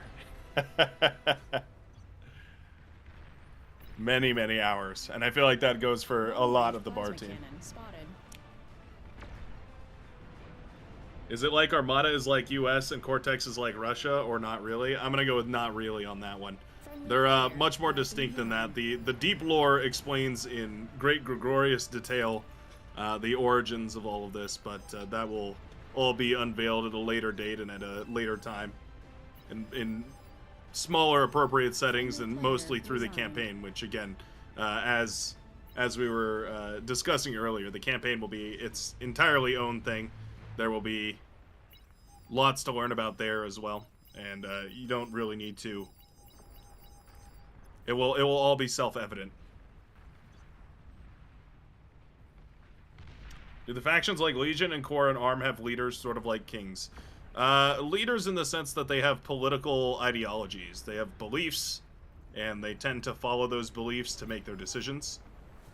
And in that ideology is where their leadership comes from. Some are elected, some are birthright oligarchies, some are meritocracies. It varies widely between the various sub-factions, and not one of them has a single answer. Yeah, I can. Cortex speak and a little bit to Armada. Sure.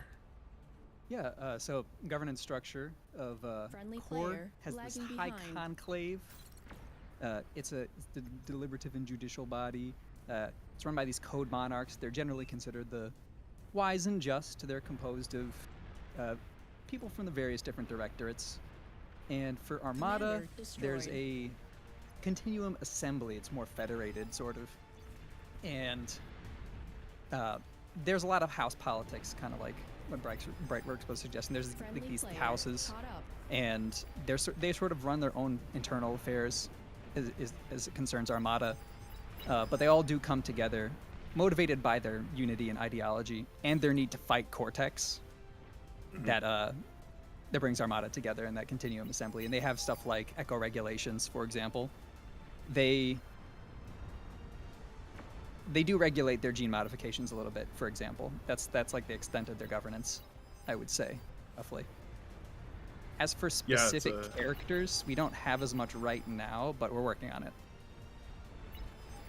There are ideas for how those characters will appear, but the characters themselves, I don't think have been defined. Not like concretely, anyway, if I can remember correctly.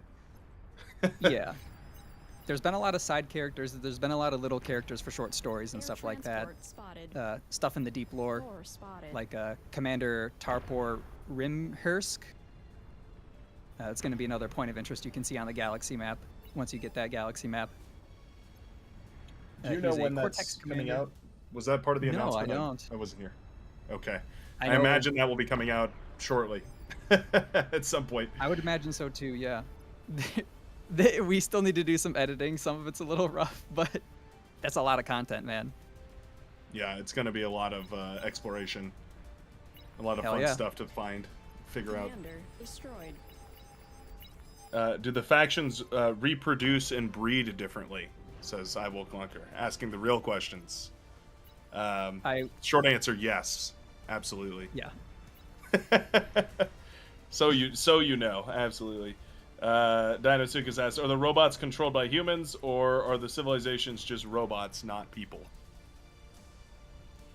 They are. The robots are Commander controlled by destroyed. humans. Anything that a commander makes will be controlled by the commander, and commanders are human, though they have been touched by the void, which makes them a little different, not too different. And any unit not controlled by a commander is controlled by a human. So I think that would be a good example, might be like the drones, for instance, of Legion. Would be one of those things that are like piloted by someone sitting in a chair. Yeah. Are we going to get cutscenes like in Supreme Commander 1? destroyed. Friendly player resigned. That's definitely it feels like a Long-range Protar kind of a plasma question. cannon Detected. But Long-range I think the napalm idea launcher is yes. detected. I'm not sure the extent. I'm not sure the extent of what we will have. I'm doing my best to cobble this information together. Please, just as a forewarning to all you lovely folks out there in the chat, The developers are fighting very hard on the front lines, trying to keep their lives intact as they battle the horde of oncoming fans. Commander destroyed. Commander destroyed. Is there another faction in the works? Player resigned. I don't think officially. There's not to the same scale as Legion, for instance, where it was like it was a concrete idea and it became underdeveloped, had a whole team and everything. I think there are discussions of less a whole faction and more so specific assets to fill specific needs. So like the civilian faction is kind of one of those things. But I don't think there's another faction in the works at the moment. At least not a official Beyond Our Reason sponsored one. People are always coming up with interesting tweaks to give players control of new units and whatnot, though, so you'll have to stay tuned with the modding community for that. Commander destroyed. Beautiful bombing run coming in here as the heavy bombers and the Phoenixes sweep across the southern side, killing not one, but 2 different bases. Probably closer to 4 different bases, as those commanders are so intertwined. Phoenix is finally shot down on the southern side, but the bases are cracking. The mods have managed to, or the developers rather, have managed to fight their way through the front line. Still some tremendous eco-scaling happening in the back line. I wouldn't put the fans out of it.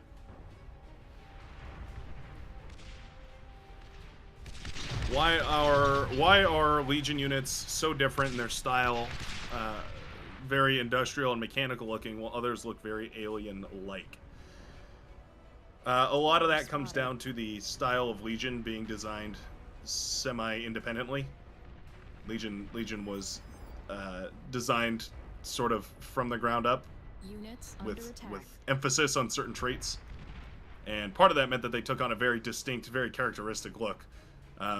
Lore-wise, I don't know, Jadric, if you have any input on this, but lore-wise, they are kind of the outcast. They borrow a lot from other factions and tend to produce solutions in their own unique ways, which is part of the reason why a lot of their technology relies on weird, gimmicky mechanics like napalm and drone warfare, but also why they look so different.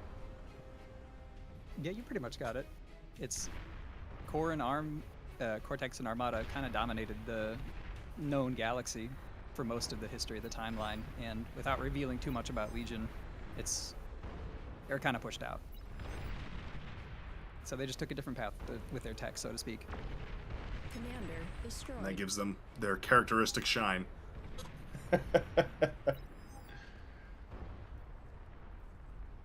Let me see, what else have we got here?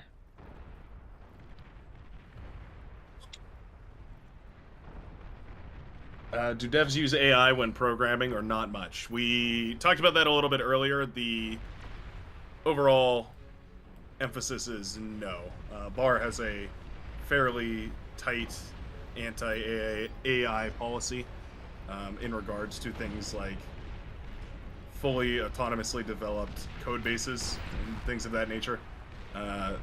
Procedural generation is still widely used in a lot of cases for terrain mapping and other tasks like that, but as one of our developers in the chat pointed out, that's been going on since like the 80s. So that's, you know, that's an old and well-established technology, not one that I think anybody is too terribly critical of. No, you know, Microsoft Copilot generated assets in the game, though, I believe. Friendly player disconnected.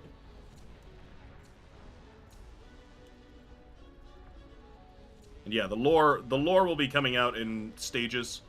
Right now is the initial release, so what you've seen earlier, which, by the way, in case anybody is joining us later or right now, the live stream is recorded automatically by YouTube, so you'll be able to go back and watch the entire VOD of the live stream, including the initial introductions, which were done right at the beginning, about 15 minutes in. If you'd like to go refresh on all the information that was shared there, that's going to be, for now, the best source of it. Oh, we do have the mobile drone carriers, flying drone carriers moving out here. Not the Legion ones, but the old school ones. Friendly Dispersers. player lagging behind. Marvels of Cortex engineering, but far too costly for mass production. Seeing use in the battlefield here today. Commander destroyed. Some of you might also recognize the Tier 3 epic fusion reactors and whatnot coming up in online. A staple of any Raptors game. Friendly player resigned. Is the Raptor factions expected to be more polished and given a distinct look? Yes and no. Raptors are a extra Friendly mini player game. I'm not sure resigned. how exactly to call them. They're an additional add-on to the game, but they do serve several narrative purposes. I can't give away all the information, but they serve a strong narrative purpose in the game. Massive explosion as the Phoenixes connect once more in the backline, taking out an epic fusion. Distracted by the Raptors, but the entire blue southern quadrant has been cut to shreds. The Phoenix managing to break in. But yes, Raptors will be expanded upon. They will have their own developments. Friendly player caught up. They will be polished and otherwise Commander destroyed. deepened. Behemoth Their lore detected. pit will be deepened. Friendly player resigned.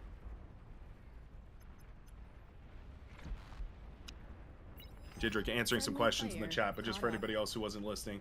What's paying for the development of the game? Super expensive to get that quality of work. It's all voluntary or you're founded. It's all volunteer. Beyond a Reason is 100% volunteer.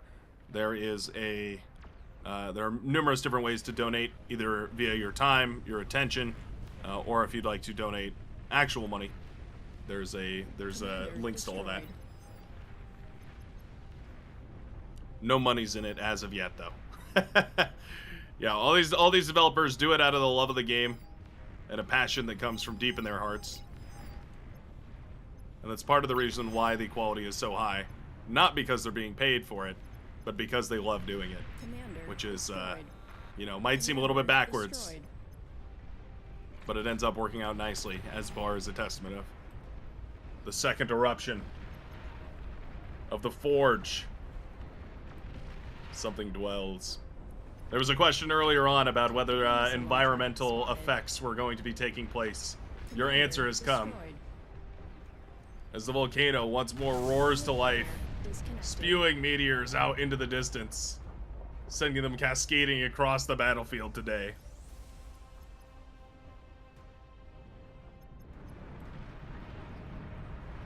Looks like they missed this time.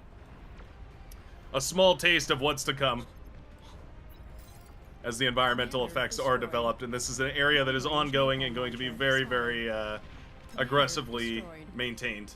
Tactical missile Because it's launcher very cool to see. And in spotted. fact, I mean, as Patak was mentioning earlier today, a lot of these environmental effects are largely done. These have already been created and, well, not implemented, they've been created and set for implementation for a while, but there are technical Long-range limitations that plasma keep them from cannon being spotted. dropped into base game Air immediately. transport spotted. Epic Czar going toe-to-toe with the Soul Invictus.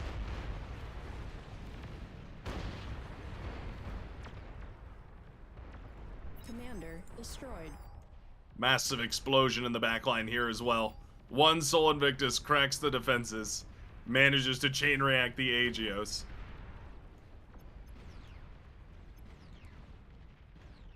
The developers may have been outnumbered, but they've got years of tried and true dedicated experience building and playing the game. Not to mention that they are all in a voice chat at the moment, coordinating quite cohesively.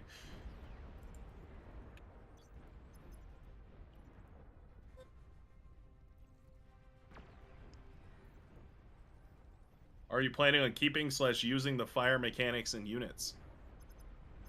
That is, again, an area that is far and away above my expertise. But as far as I understand, that the idea is to keep them for now. But when you say fire mechanics and units, I imagine you mean... I I don't know what Flo is asking me there, but I imagine we must be talking about napalm, Commander destroyed. which, as I understand it, Friendly is not player going anywhere. We'll resigned. see. Tactical missile launcher spotted. Someone making a remark about the pawn launcher. For those of you that don't know about Armada's secret weapon, the pawn Commander launcher, destroyed. launching packages of hatred across the battlefield. Commander destroyed. Little bundled up pawns set for delivery being absorbed by the shields here, but when they collide with the mountain, you can see them deploying in their little bubbles. Having a grand old time.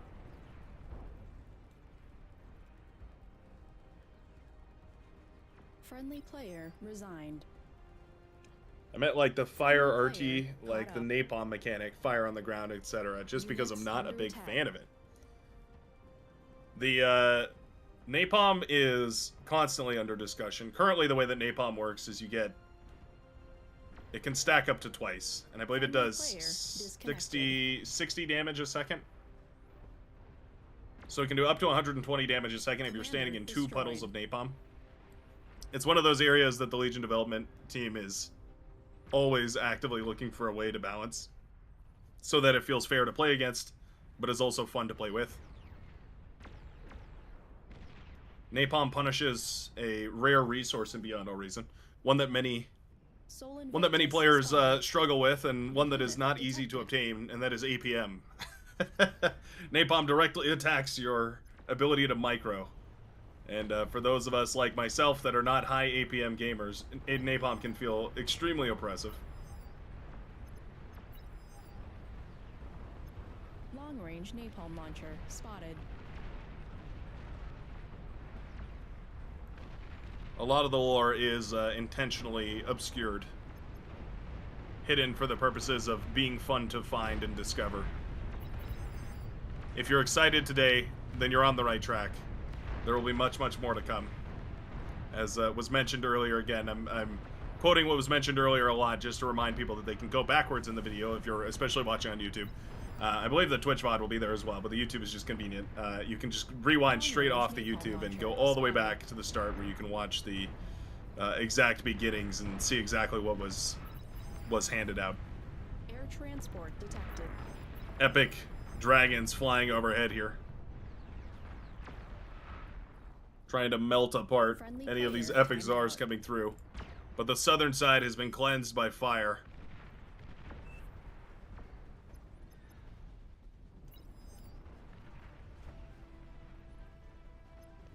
The power of the tick swarm now ravaging many of the backline blue commanders. Remember, if they have a plasma shield, you just have to get a tick in there. Units And the under plasma shield attack. doesn't matter at all.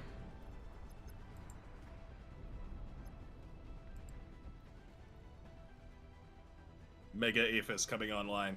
Epic fusion reactors, producing 30,000 energy. 10 times as Commander efficient Destroyed. as a regular fusion reactor. Commander destroyed.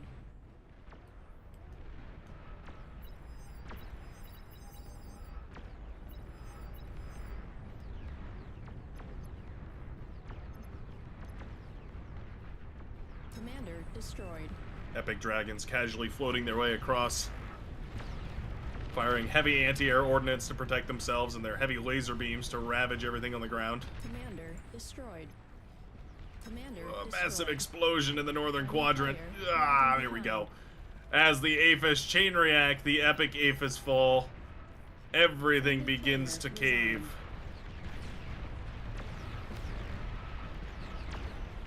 And the developers, with their insider knowledge of Beyond All Reason, Friendly player caught up. have managed to crack the defenses of the blue team Destroyed. and conquer their Friendly victory, player disconnected. closing in on the remaining blue Commander forces destroyed. on every angle. Fighters sweeping in from the north, units pushing in from the middle and the south. Friendly player caught up. Commander destroyed. Oweek Zik Friendly Cox, player I don't know how to resigned. say your name. I'm terribly sorry. Said, I had a question about the passage of time and lore because of FTL mechanics. Yes. The answer is you must suspend your disbelief and appreciate that Beyond All Reason does not follow special relativity Faster than light is effectively just a speed that is faster than light, and we don't observe Commander the same sorts of destroyed. reality. A Nostradamus maneuver of all things coming in, dropping twin guards right into the backline to finish off this game. And so, in other words, the special relativity or relativity in general doesn't necessarily apply in Beyond All Reason. It's Friendly player you know, resigned. one of those trade-offs that has to be made in order to make some of the action more interesting and Friendly player disconnected. galactic. Friendly player resigned. Unit cap. Is there complete. expectation for more air maps to be Commander made? Destroyed. There's only one at the moment. Friendly player I don't believe resigned. so. I mean, Commander destroyed. expectation is one thing. It's basically who Friendly wants to player volunteer their time resigned. to make a map. And if you're going to make an air map, it has to be it has to meet certain standards that are very difficult to meet by only having air. And that's part of the reason why there's only one air map, is because, well, it doesn't lend itself well to 90% of the game. The developers Commander have managed to self-destructed. claim their victory Friendly player on this resigned. disturbed forge Battle map, ended. spewing hot magma out across the battlefield as they claim their prize. A hard-fought one over their community. Showcasing both expertise and strategic intuition of a void-touched commander indeed. Fantastic. And now that their game is wrapped up, I do believe that they will be stepping in to join us shortly here. We'll have a couple more games of developer versus players, and then we'll allow them to come back, and they'll have a little bit of an interview. As we fade to the beautifully created logo, featuring that brilliant tenebrium shimmer. Are the Duracell battery crystals canon yet? I'm working very hard on that. That's one of those areas that I'm pushing super hard for development. We will see if we can get that implemented. We have to write some very creative hoops and hurdles to make that happen, being that they were discovered on alien planets far and away from Earth and the Duracell Corporation, of which Beyond a Reason has no real-life affiliation. I'll try my best. Any mod to play Raptors as a player? Here and there, folks have done it. Technically speaking, it is possible. It's doable. Not super common, though. Not super popular. There are ways to make that happen, but I don't think it's been explored super in-depth here.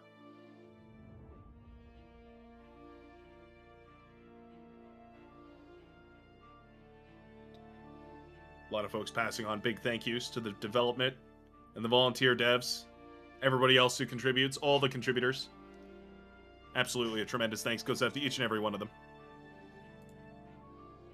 Your heartfelt thank yous mean the most to the development team, especially the folks who get to come on here and showcase their hard work that doesn't always get the limelight of appreciation. Tarnished Knight for sure giving an example of that with the engine development and stuff that oftentimes does not end up taking a center stage in the limelight, but is just as important to Beyond Our Reasoning being successful as all of the fantastic units and whatnot.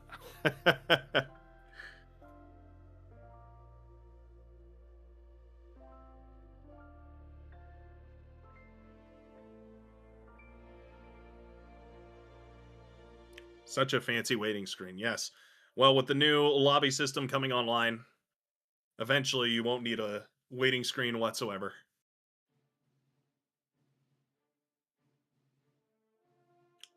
What did I add to the lore?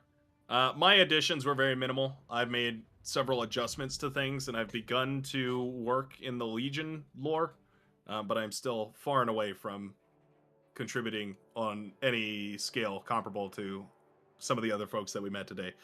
Largely, my role in the lore is a surface area to give it out to people and show people the lore. And in that regard, I am extremely excited because today is finally the day that gets to happen, and I get to spill the beans in certain regards, so to speak, with all of you fine folks. I think the biggest addition I made to the lore was some notes about biocomputers, which is not strictly speaking relevant to basically anything today. Very, very minimal. Well, it could be one day. One day, perhaps. One day. We'll see. We'll see if those contributions go anywhere. What is that Space Units pack that you used to play? Sometimes Brightworks. That's an excellent example of a community-made, community member-made mod that is extremely extensive, super in-depth, and adds a lot of complexity. Basically, a whole new tier of units. Like we have land and sea and air. It adds space units, orbital units, which is complicated and difficult in and of itself, but it is a fun challenge. And if you want to go play it, you again will head over to the Beyond a Reason Discord channel, and that's going to be where you're picking up the modding tab over there. You basically choose whatever role you want, and if you choose contributor, or I forget what it's called exactly, but if you choose the development role, then it means that you unlock a bunch of extra ones for all the different things. I'm looking at it now to give examples. There's like the engine, interfaces, modeling, sounds, music, graphics, mapping, map events, raptors, extra units, scavengers, legion faction, campaign, technical, AI, naming and lore, keybinds, Chabi. Oh yeah, that's engine stuff. TI server, tachyon protocol, a bunch of different stuff, like all these different things. Anything and everything that you'd like to learn. And I love the note earlier about Beyond a Reason being just as positive an experience for a lot of the people that contribute as it is to the contributors on the half of Beyond a Reason. You get to learn some skills from developing things if you're interested, and Beyond a Reason benefits from your contributions greatly. Welcome back, Volshock. Are there any questions I was answering that you happen to pick up that you think deserve an answer?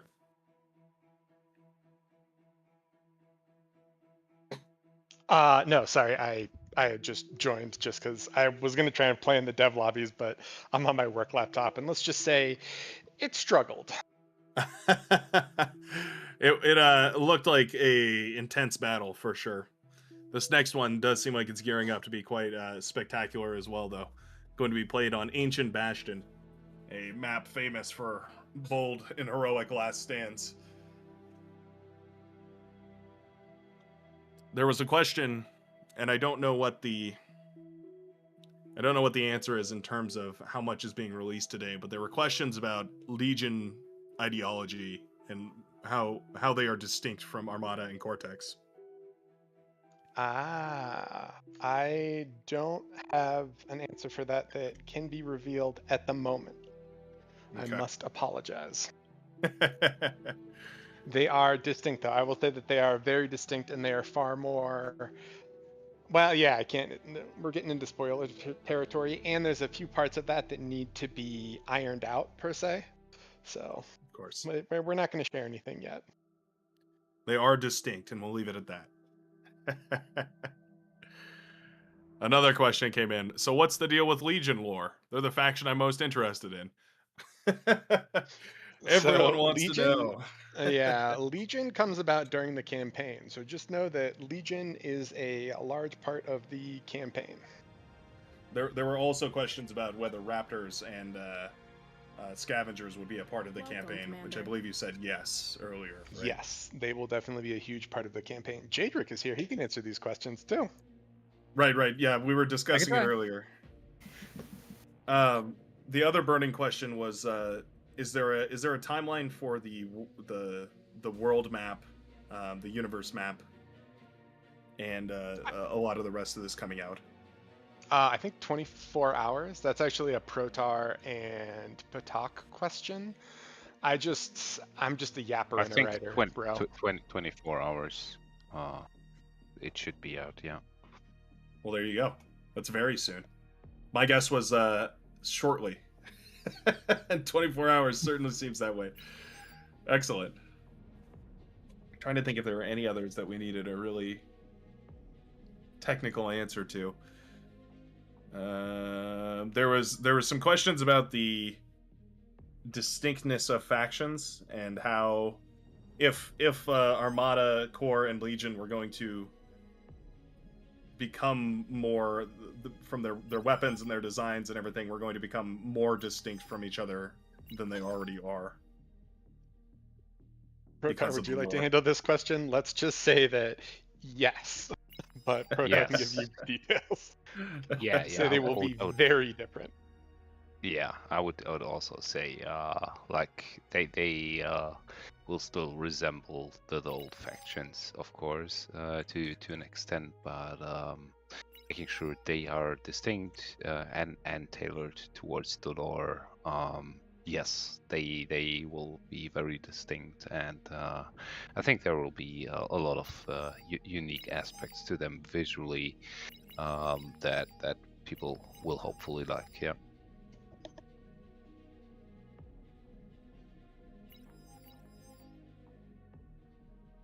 And I think there's yeah, a lot of people asking if the lore will be located in writing, or if it will be like cryptographically smeared across a wall of some sort.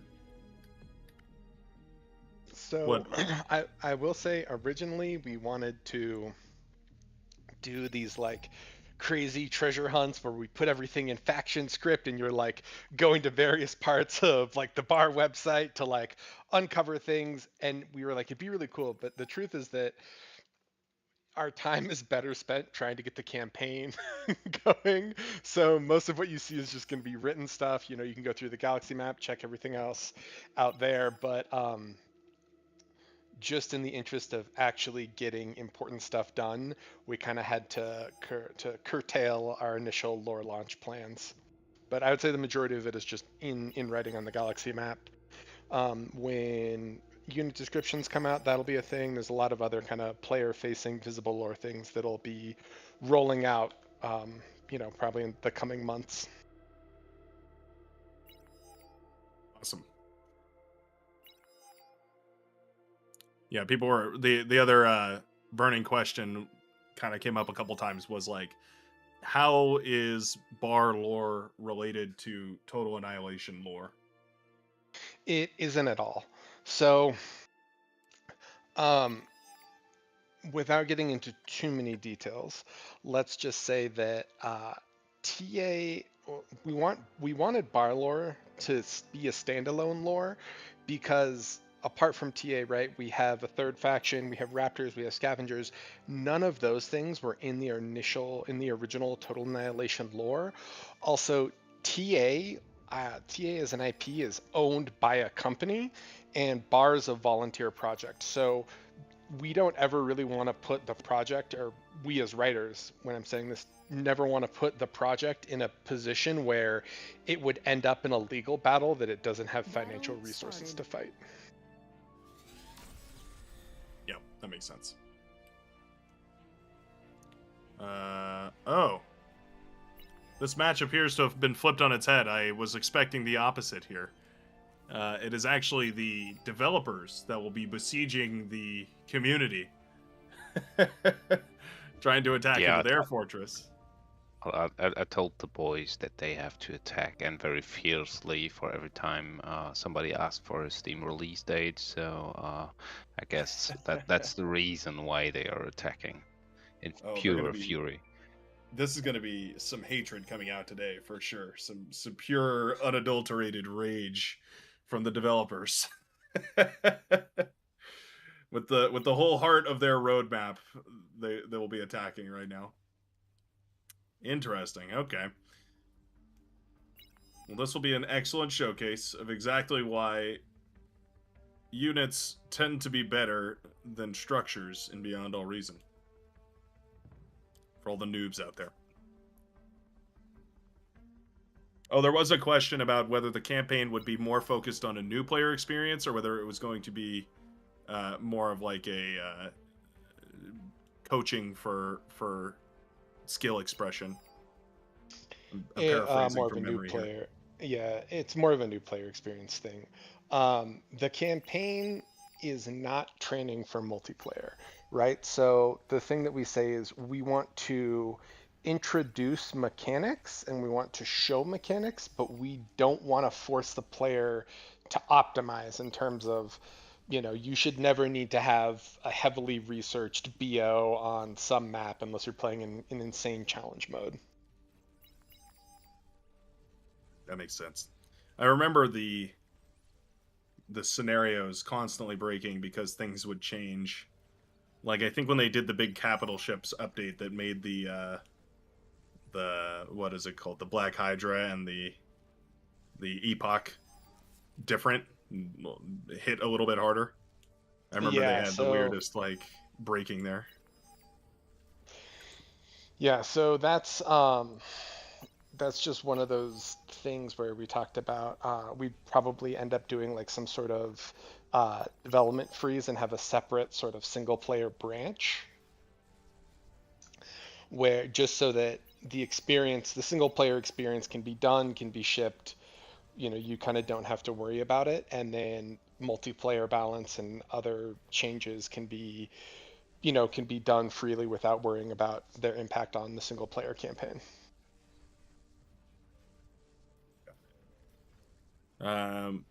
We have two questions. One from VV Vidmo over on YouTube. Says, with Raptors not being that popular, which is contentious in and of itself, but with Raptors not being that popular and quite similar to Scavengers, have you maybe thought about taking some inspiration of some other Horde games, like, for example, They Are Billions? That's So I am not the Raptor lead. That is Dangam. I know that he is not super, or I don't know, not super, like, he thinks that scavs are a much better player experience, from my knowledge. I'm paraphrasing here. So I know he's open to changes to Raptors, but I don't actually know what those changes are or what they would look like. Yeah, so hopefully that answers your question. It's kind of, Raptors is still a work in progress, I think it's probably fair to say. And then there was another question said, hang on, you're changing the factions. So like all the units will be completely different to what they are now? I don't know how I feel about that. Hold on. No. That's a visual overhaul, not a gameplay overhaul. So the units will act exactly the same, right? Same stats, same behaviors, etc. It's just that they will receive a visual update to have them, one, in line with the lore, and two, to bring them up to 2026 levels of visual clarity, or at least higher levels of visual clarity and fidelity, right? Like if you go on the website right now and you go look at the Armada Spybot, it's not the prettiest of units.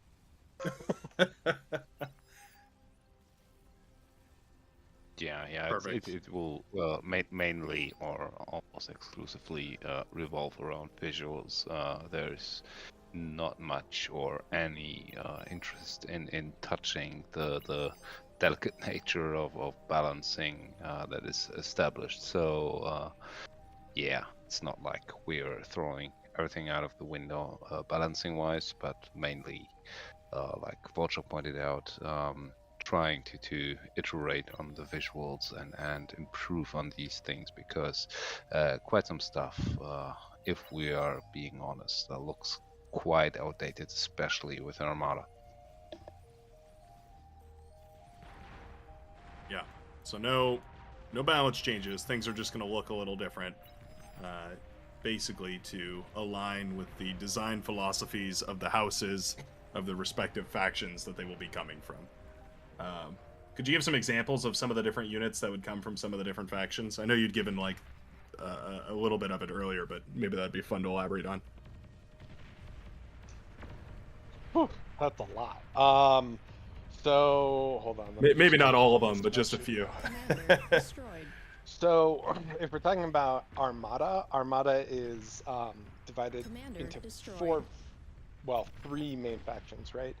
So the three factions for that are House Orfeo, and they're like more sort of stealthy, covert, high alpha units. Veltari, who are like plasma frontliners, and then Talith, who are sort of bombardment, economy, and spam. So for Orfeo, like for example, you'd have things like the Abductor, the Oracle, Sharpshooters, Webbers, Starlights, Gremlins, Lazarus, Centurion, Thor, because they also have EMP weapons. They've got the Janus Pincher. They have the Zapper, the extra unit that's like the rover with EMP.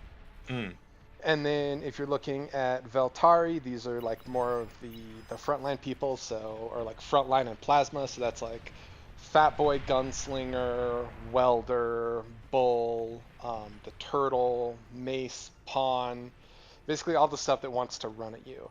And then Talith doesn't have really any strong direct units. They're much more about like spam and then attacking from range. So that's things like they have like Butler, Hound, Platypus, Sprinter. They have Consoles, Jags, Mausers. What else is on there? Let's see. They have Shellshockers, Whistlers, things like that. And then if we look at Cortex, Cortex has technically 4 sub-factions, but the vast majority of the Lexrite units are kind of bundled in with Mantle Guard units. So for that, you can kind of think of Mantle Guard are sort of like the serious boys. They're like when you play some game and the guy's like, don't make that unit, you can only make this unit. They have like the try-hard unit, so to speak. That's kind of a funny thing to say, I guess, but That's the best lore accurate description I've heard so far. Right. yeah, I'm just trying to make it there. Garmethus has a lot of like run at you, like kind of like charge at you type units. So think of them sort of like the meat shield. They're like the frontline unit.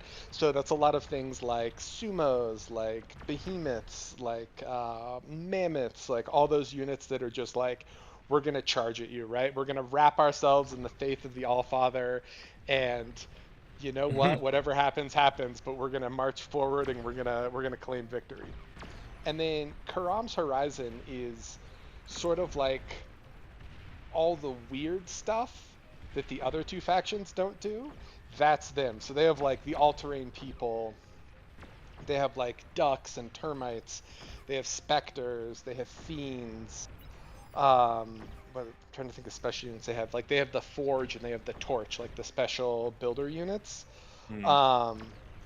Yeah, in terms of like, so like for T1 vehicles, they have the Alligator, the Garpike, they have the Incisor, but they're very much about sort of like not direct conflict, but sort of like, you know, submersible or amphibious, all-terrain, bombers, stuff like that. It feels a little bit like they are basically the almost the intelligence branch and spec ops branch of Cortex now, hearing you talk about it. In a way, yeah. In a way. The shadow of Nod of Cortex. Yes.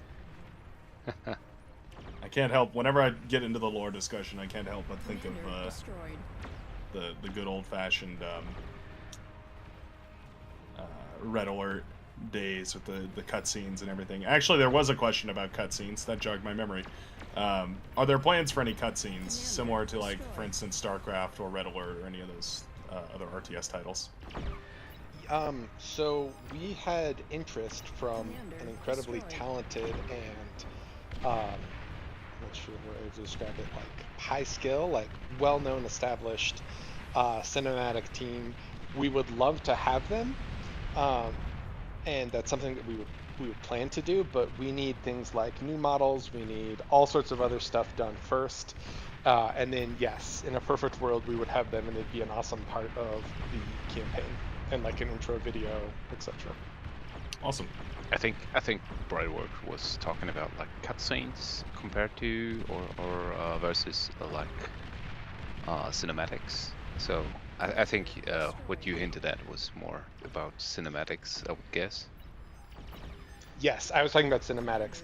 Cutscenes, in-game cutscenes, yes, we would like to have a number of those as well. There's a lot of stuff that goes into that though, like some games, they'll just have the audio play, or, you know, they'll pause everything. Like StarCraft, if you play the campaign, they pause the game and then everyone talks. Some games don't do that, so we're kind of like trying to figure out the best way to approach that, how to make everything work, etc. That makes sense. So the answer is yes both ways. It's just a matter of Commander destroyed. figuring out how and when to use them, it sounds like. Yes. Awesome. Let's see. Are the We've got some devs other winning? questions here. The devs are holding on. Commander destroyed. They've managed to crack a few of the defenses. I'm still catching up a little bit though. My game crashed. Not having good luck today, of course, when I need it.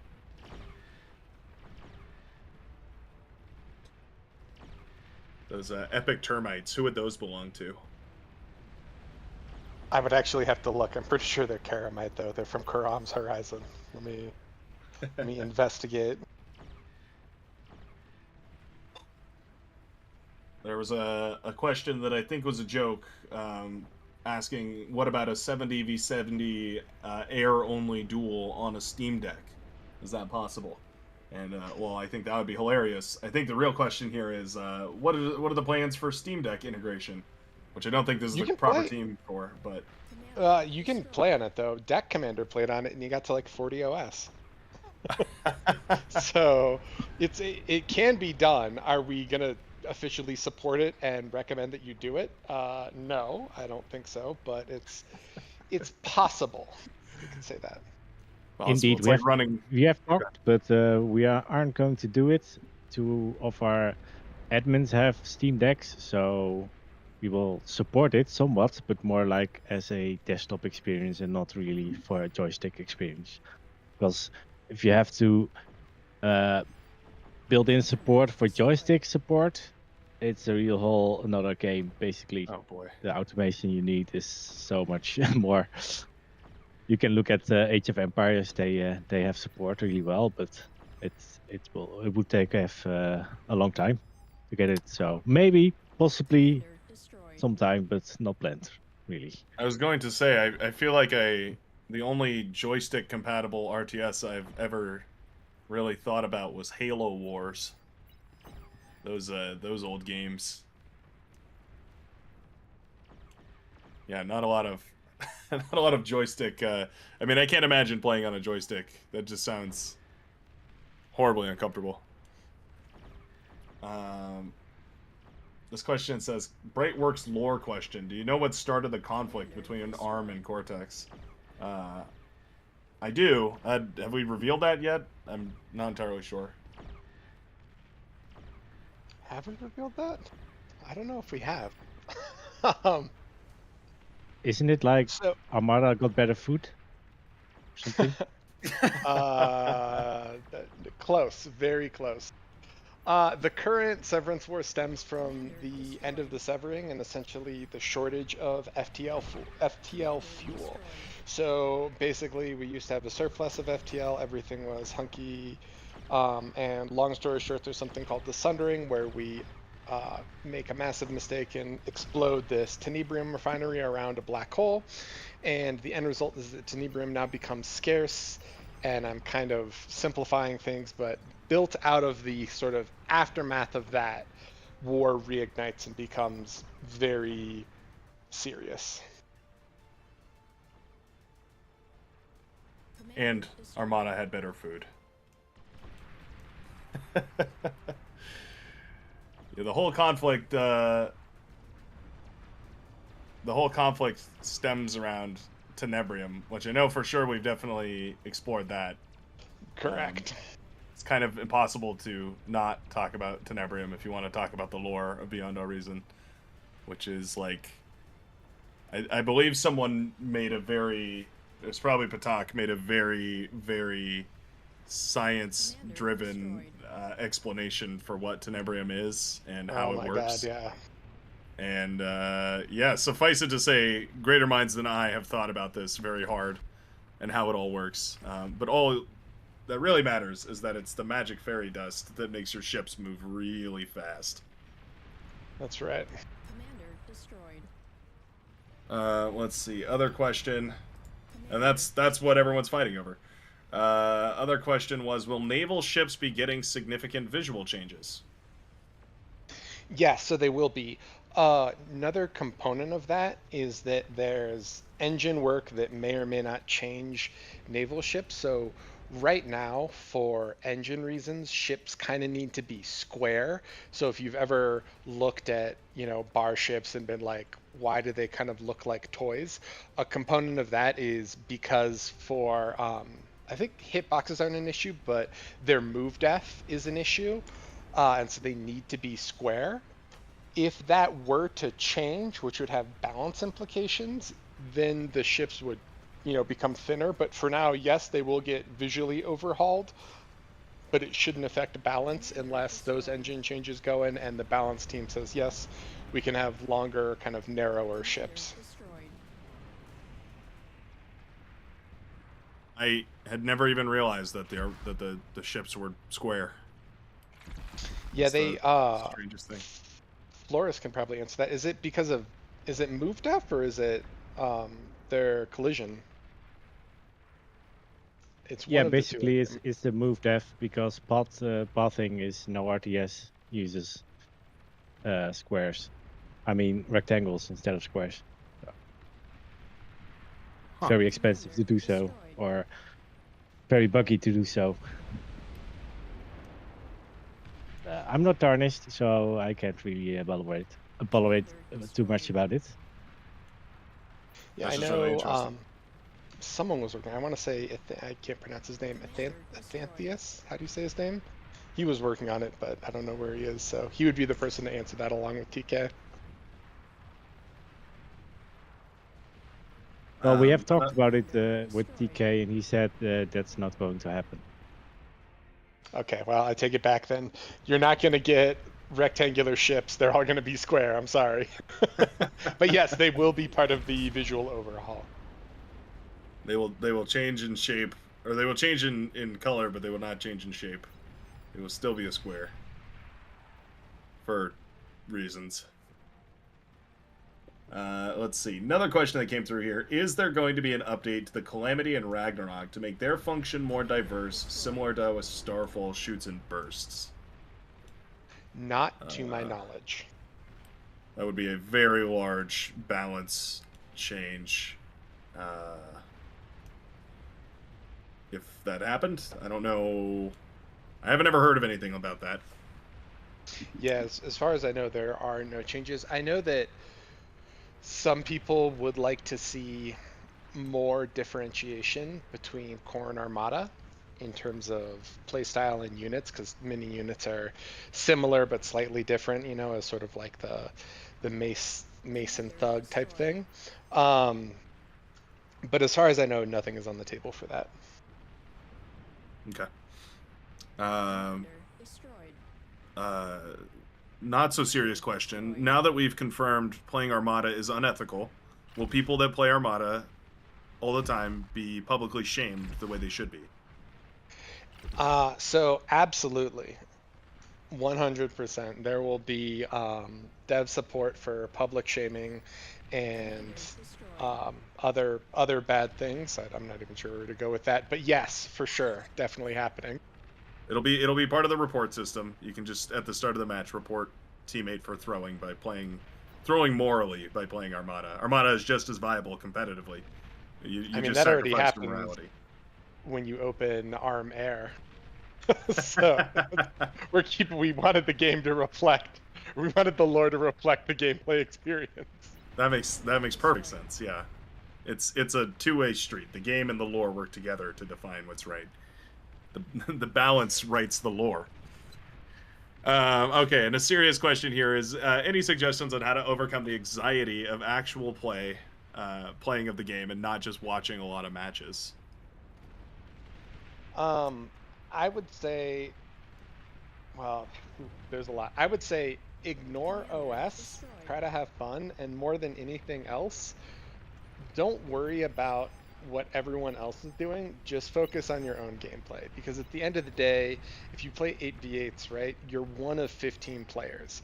So I think one of the healthiest things you can do is just try to have fun and just try to focus on your own game, because there's no point in being like, well, if I had Emre and, Inda and Autopilot on my team, I wouldn't have lost. It's like you can't control what your teammates do or how they're going to react to stuff, right? So what you should do instead is just play, completely ignore win-loss. Like, don't even worry about it. Who cares? At the end of the day, just play, try to have fun, and try to focus on yourself, right? And so there's a lot of different ways to do that. You can, you can watch your own replays. You can watch replays of games you're in where someone does really well and kind of copy their build or look at their build. But I think at the end of the day, you're playing a game, so there's no need for you to put that kind of stress and pressure on yourself. You just have fun. That's sage advice. You can also, I'm just going to bring this up because someone asked about it earlier, but you can also watch your own replays. There's a whole replay system built into Beyond Our Reason. All the replays for all the games are also shared on the, or stored on the website. I'll say almost all the games. You can private a battle and make it so the replay doesn't appear, but for the most part, if you're playing an 8v8 game, it's going to appear over on the website, and you can look up those replays. So if you want to go look at a replay of your own gameplay and, kind of hyper-analyze where it all went wrong, that's the way to do it. Yeah, just have fun, though. Try not to... Just pay attention to... Oh, we've got Raptor Queens. Cutting me off mid-thought there. We've got 3 Raptor Queens now spawned in the main base of the blue team. Are they helping the blue team? Oh, they might be an ally of the blue. I'm not sure. Why are they attacking the devs? Who is enabling cheats and using them incorrectly? These novice devs, they need to pull themselves together. What the heck? The irony has to be that it was a developer of a sort to put these in there. And ironically, they have turned against their very creators, much like the players fighting against the devs now. Yeah, this is not looking positive. Not a question per se, but a funny comment from Commander Zig says, "Just tuned in. Armada are the bad guys? I'm 100% ARM because they are blue. Better and good bots, or so I thought. I'm so sorry." I'm gonna say, I don't want to say the full grimdark thing, but I would say that there's positives and negatives in both factions. Yep.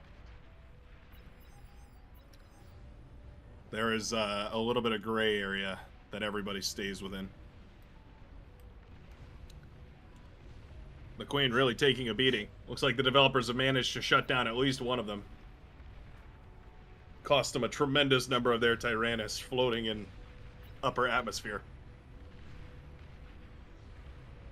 Armada eats babies. This is unconfirmed. Reports have come in, but these have been unconfirmed. I just think we need to resurrect the dead machine god. I think that would be great for the galaxy. Press X to doubt. I mean, he was cool before for like 1,000 years. He can be cool again, right? I mean, I'll give you that. Yes, I will give you that. Sure. This is not what the All-Father stood for. Unbelievable. Commander destroyed. Well, This is heresy of the highest order. it might be. Then again, he's not around to criticize, so... let's see. Any other question? Is there a vision behind the scenes for how Legion fits into everything from a lore perspective, or is that still in the works? The answer to both of those questions is yes. Yep.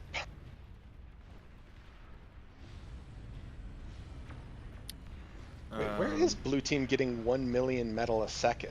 What? I'm guessing there's a generator in there somewhere. Oh, or Queens maybe? Do Queens generate metal? Oh, do they? I don't know. Oh, they do have some big ones, you're right. Infinite resources. Oh, they do. They have an infinite resources plus 1 million plus 1 million. Bro, these players are hacking. This is some BS. The developers have their work cut out for them. They're going to have to use every trick in the book, including server optimization. Oh no, that starfall just popped everything.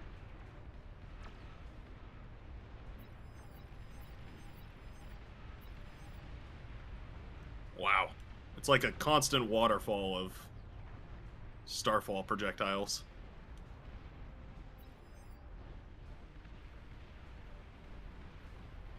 Oh boy. Is that a queen that just went down? What was that nuke?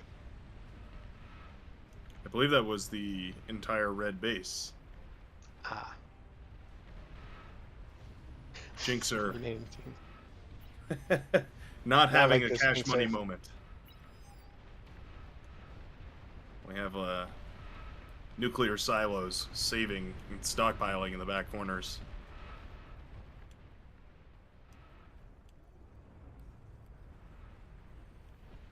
How many of these queens have gone down? We have 3 remaining to guard the gates. And I think about 3 of them have died on the battlefield.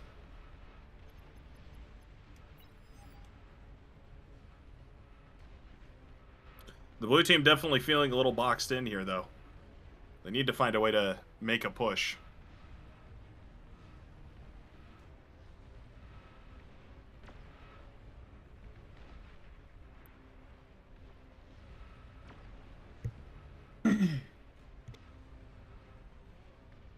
There was a question about how Earth is doing in the Beyond Our Reason lore. Oh, that's a secret. That is a secret. It's, you know. Let's just say it is a hotly debated secret. It's a point of much contention, but I think it's fair to say that it existed. At least. It did exist. That is the repository for all of humanity, where we all originally came from. It's just like Pluto. That used to exist too. That's true. Pluto did used to exist. Shame about that, but what can you do? Truly a shame. It's only one of the... Not even a planet, really, so... Can you really complain? No, isn't it a planet again? Or no? For some Did reason, they I feel like when I replanetize was it? young, it was unplaneted, and then it was replaneted later on. I know there was a gigantic public outcry as its planetary status was stripped. So maybe it was, maybe there was enough backlash that it was reinstated. I don't know. Where are cosmetologists? Cosmologists. Cosmetologist does the makeup. Pluto facts. I was trying to figure out. Oh, go ahead. Pluto facts from NASA. Pluto is a dwarf planet. Oh, it's still demoted, unfortunately. They weren't willing to give up.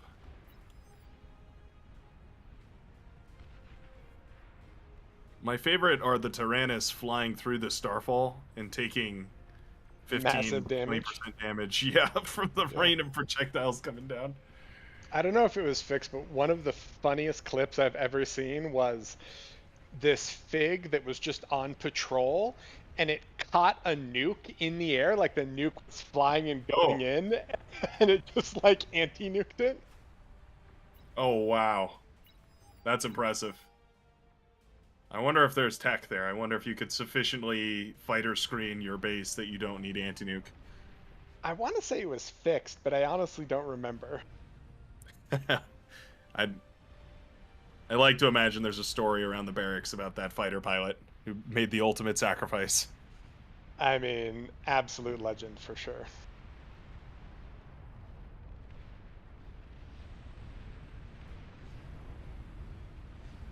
Yeah, no, you guys are reading way too far into it, you know.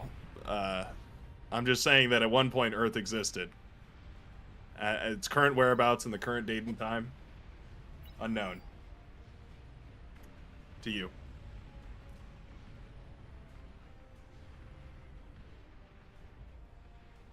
Developers have certainly been given, or rather the community has been given a second wind here with the support of these raptors and their bountiful infinite resources that they excrete.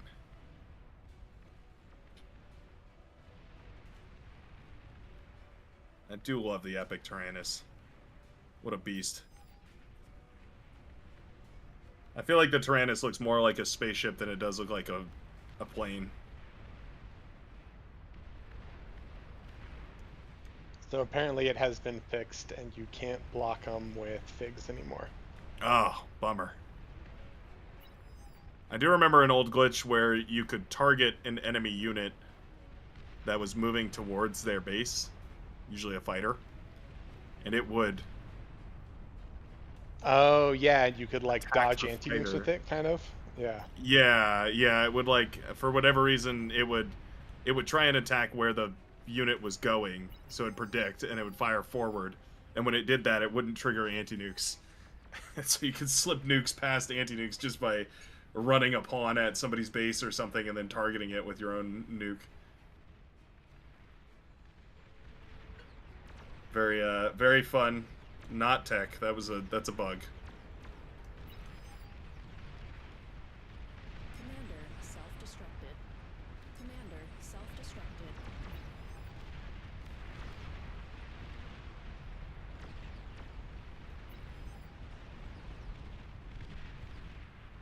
Some would say that Pluto was totally annihilated. I would say it was planetarily annihilated, but to each their own. Boo. I'm just receiving news that I've been kicked out of the lore team.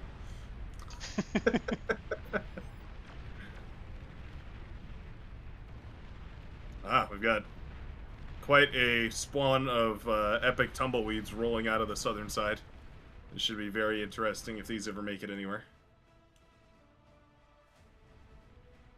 The question becomes, like, how do the blue team push out of this? We're gonna have to start seeing forward fabratories if we want to get anything done.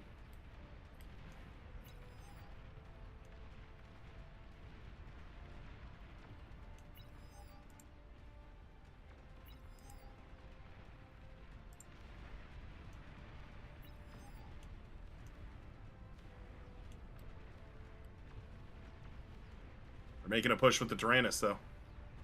They've also got the epic mosquitoes.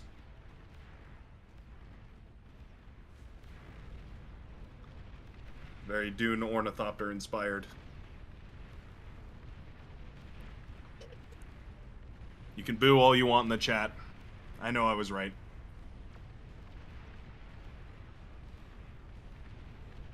Oh, that's a good question from Gaboris100. Question: did you have fun writing the lore, or did you have some moments where you struggled to come up with it? That's... Oh, God. I'll just let you go wild on that one. Yeah, there's a lot there. So generally, I enjoyed writing the lore. I will say I enjoy writing lore a lot more than editing lore. So something that's hard is, like, it's really fun to write and say, like, oh, this is cool, this is that, but we had a bunch of people on the team, and it's good that they'd be like, hey, that's kind of a plot hole, or hey, did you do this or do that? So something that was actually difficult was correcting and editing out mistakes, and then keeping what was canon straight in my head, because there would be a few times where I would, like, forget what the true lore was because what I had originally written needed to be altered in some way. But in general, I really loved it. I thought it was really fun. It took a long time just because we're volunteers. Probably my favorite thing was writing like the Void world building portions, just because they're hilarious and they were super fun for me to do. Do you have any examples of those? I bet they'd love to hear those. I think they're on the. I kind of don't want to spoil them, because true. they're on, a bunch of them are on the galaxy map. But the best way I can describe it is the void affects everyone differently, and the void does like crazy stuff out in space, like when you're in deep space. So a lot of the inspiration for like those short stories or like those little snippet type things were actually old mariner tales, of like the Kraken or like sirens or things like Right. that. So it was really fun to like read through old mariner tales and then kind of like connect those to like crazy stuff the void could do. It was super, super fun. That is really fun. Like hunting the great white whale. The great white dwarf. That's really fun. Anybody else want to jump in on that? Because it's kind of a very open-ended question. I feel like everybody's kind of got stories about their experience writing the lore. Yeah, Jadric can probably put in some work there. He's touched Cortex quite a bit. Yeah, just a little bit here and there. Since I got brought onto the project only like 5 months ago or so, I feel like I fortunately do not have any of those the prior lore. I heard that the lore was like rewritten like 7 times or something crazy like that. So I feel like I've been keeping things straight. We've been keeping things straight, getting that continuity check, etc. like that, and it's been fun. I've enjoyed doing that. I've enjoyed writing little short stories for Cortex here and there, and yeah. That sounds like a very pleasant experience. Part of, I'll say, what from my experience, which is very limited in actually writing the lore. I've read a lot of it, but I haven't contributed much. The keeping it all straight is very, very tricky. That's been the hardest part for me. Not necessarily struggling to come up with anything, but struggling to like keep the right factions in mind and who wants what. And so I have to think of things very generally. That's why I'm very grateful that Volshock has made it, because Volshock has this like encyclopedic knowledge of all the factions and what kind of, jelly they like to put on their sandwich. Yeah, I mean, I would say even for me, things get mixed up. Like, there have been a few times where someone will be like, that's not what it is. And I'm like, yeah, it is. And then I'll be like, oh, wait, no, it was changed. I am so sorry. You are correct. So, yeah, it can get a little difficult. I did, I'll say a positive story about the lore writing was a lot of the discussion about really minute details. I remember we were discussing like the names for how to reference different factions. Like we were like I remember the discussion on trying to figure out Armada versus Armadan versus Armadish.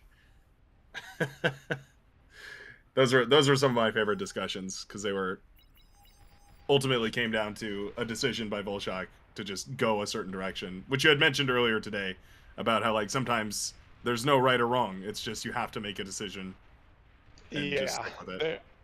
The biggest delays in the lore, to be honest, aren't even like writing stuff. It's more of just like, hey, we have 3 options and we need to pick one. Yeah. Makes perfect sense. Where can we read short stories for Cortex? That will be on the lore when it releases tomorrow publicly. There you go. Yeah, this whole thing is meant to be a teaser, so it's a 6-hour teaser, 9-hour teaser. We've got a Pokemon reference. Question about who is the best boy of every faction. I don't. Yeah, that's a tough one. There was kind of a related question about whether there are sort of named characters and heroes. I think it was like kind of. I think they were referencing 40K with like the Primarchs and whatnot. So we don't necessarily have Primarchs or anything like that, but like there are the leaders of the houses who are people who will be named. There are the pre-commanders who are kind of awesome, who are like heroes. There's stories about them, like the Andromeda Gate short story is about one of the pre-commanders, for example. So a couple of named characters and whatnot, but I imagine a lot of that stuff's going to kind of be revealed as the lore proper is unveiled as well. Correct. So I hope that answers that question. Will there ever be any larger units added, like the Planetary Annihilation Titan unit level of stuff? You're watching it right now. This is the biggest unit in the game. It's called the Epic Commander Final Boss, and it even has a swear word in its name. That's how big it is. So I don't think I will say that. Yeah. Go ahead. For the campaign, we'd also probably like to have, like potentially have some additional massive units, but they'd be one-off campaign things. That's the benefit of a campaign is you can freeze, like you said, a balance freeze, and then you can make fun interactions off of that. Whereas the meta will be changing forever and beyond no reason, just like any other RTS game. And so it's impossible to kind of say like what the biggest, baddest unit will ever be, especially with modding, potential for modding and tweak units and all that sort of a stuff. The ceiling is kind of infinite. Oh, significant tumbleweed detonation on the southern side. Quite nice. That is big. The entire map just shifted in the camera.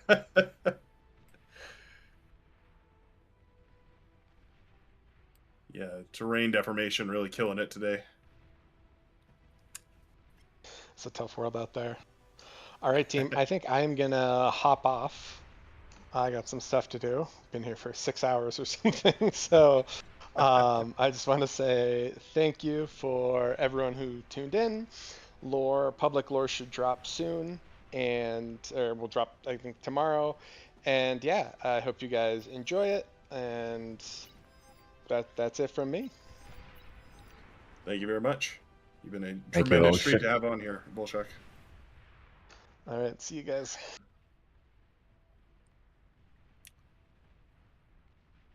Now, can anyone care to explain how the players managed to get their hands on several queen raptor eggs, raise them, and train them to attack? They prayed to the All Father, so he's bound some. They were warped in from the void.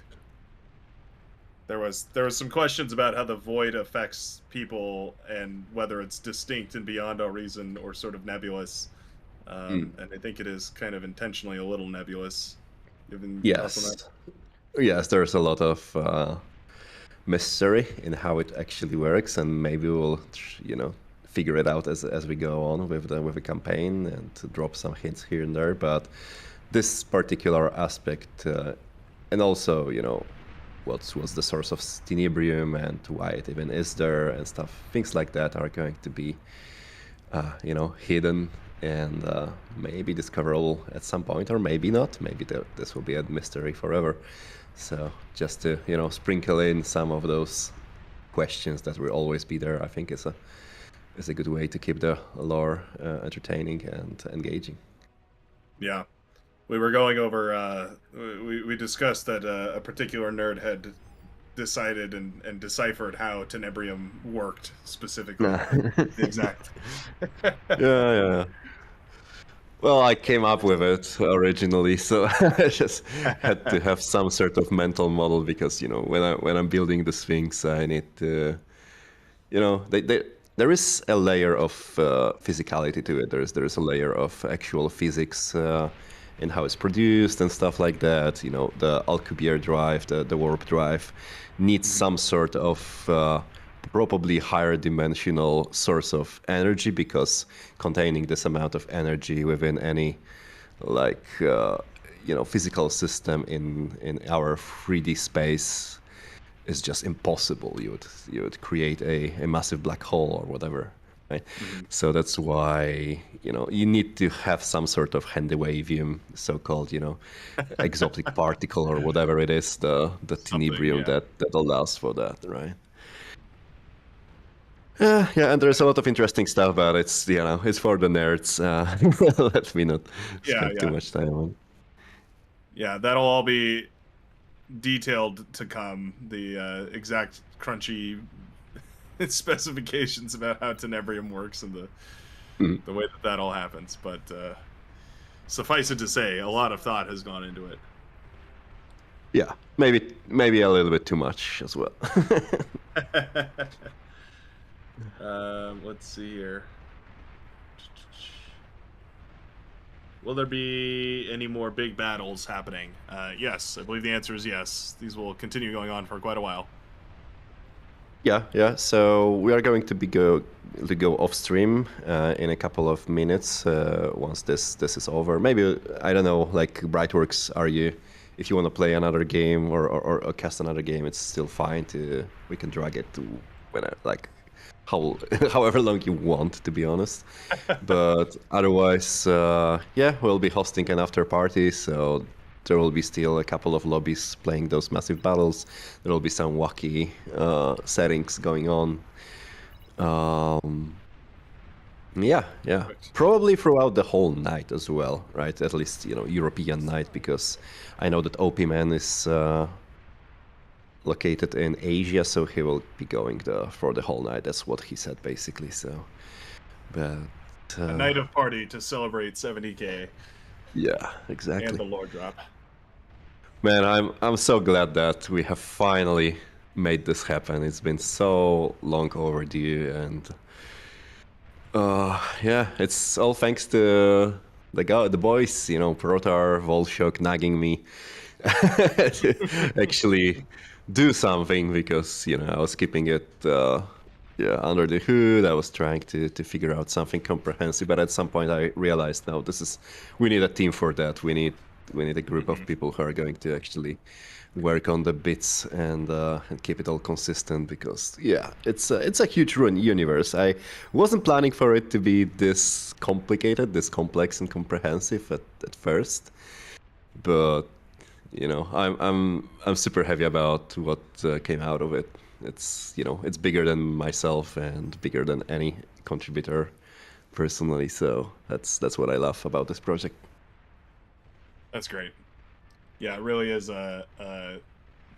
years in the making at this point, so it's the culmination of thousands of hours of effort, which is impressive.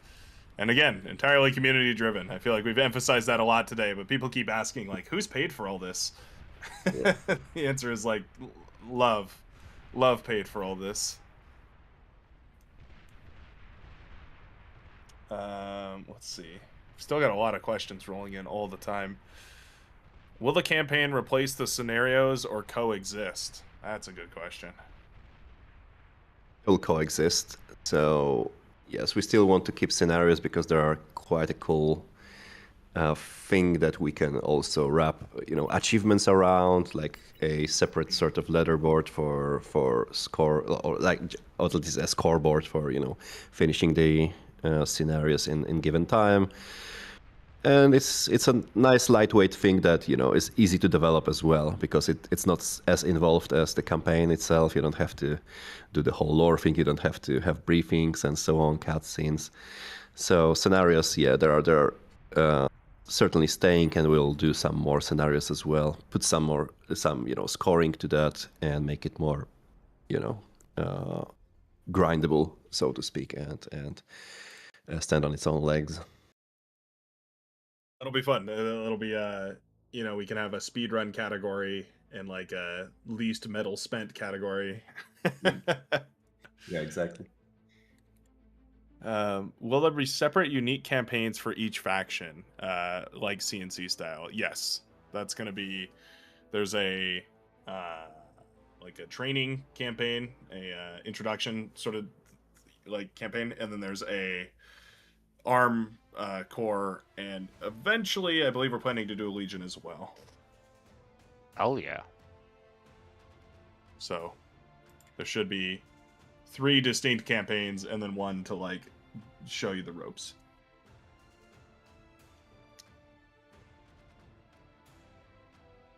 Scenarios are extremely random depending on which AI spawns against you. A leaderboard will encourage people to just keep restarting hundreds of times.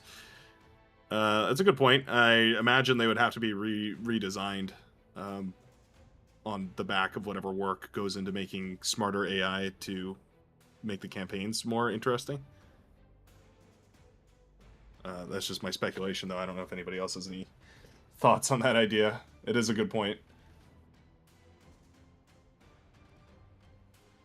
Essentially, you're saying if you spawn into one of the scenarios with 3 AI that go all air, and you can go march across the map and kill them immediately, it's much easier than if you spawn in and they all go vehicles or something. I think that's going to be addressed eventually, but that's kind of just that'll fix itself naturally as the AI that control units and whatnot improve and become more standardized. Trying to play bar, but I have so many things I want to do to the point I can't find time to play it. I don't think we have a solution for you on that one, unfortunately. I do wish you the best, though. I know that that bar craving gets me real bad, too. Oh my goodness, what is this? That's how it works, yeah. This, oh boy. Have these boxes been randomly generated? No. Actually, someone went there and put all them manually. Oh my gosh. They're all like different sizes. I was like, oh no, don't tell me. Wow. Yeah. Now pray this is gonna run at all, because like FFA is, with this amount of players, is the most difficult to actually run. But we succeeded in the past, so maybe. Oh, who we'll knows? see. This might be a good one. I'm just trying to reduce it down to 64 now. And some heads will roll. Sweet.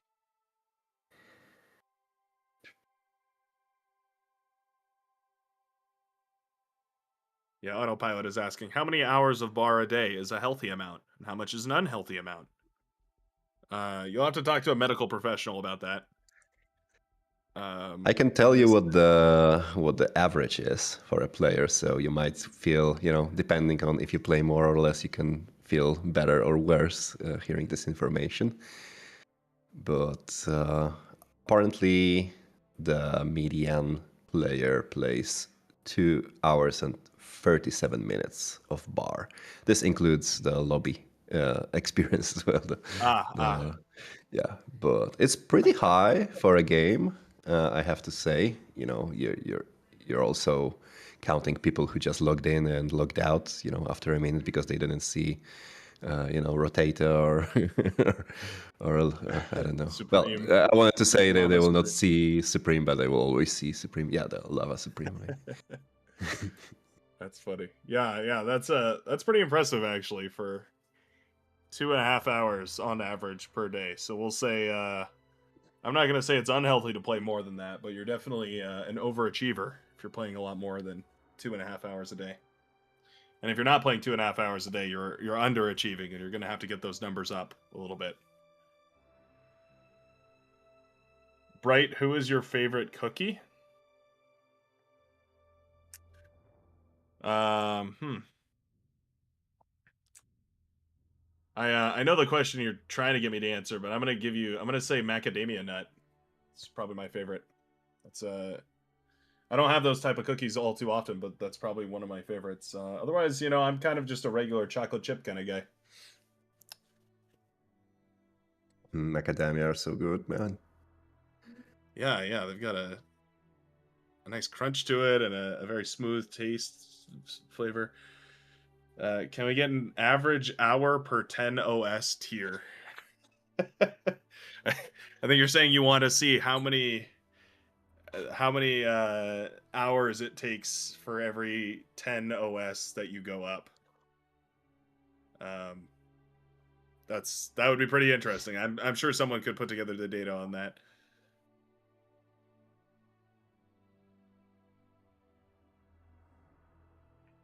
I have so many hours in bar listening to bar Twitch radio. Oh, there we go. Looks like the FFA has stuck. This one should be pretty funny. Oh, there's no rush time too. I didn't even see you added that. Oh, that's gonna be funny. Ooh. Oh, interesting.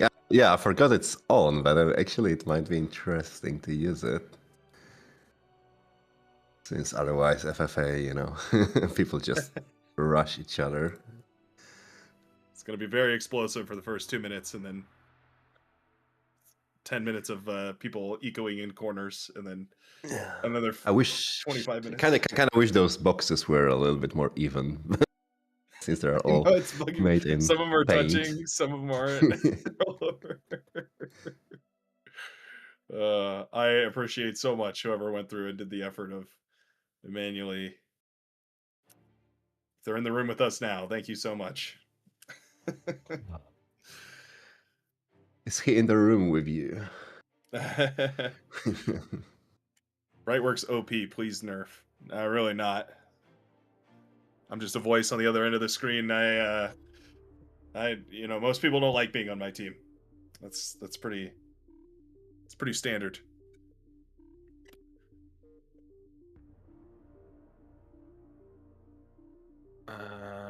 Let's see what else we got.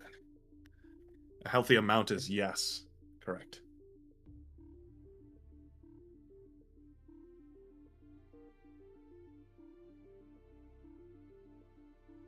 It looks like somebody's trying to sell their place in the FFA lobby.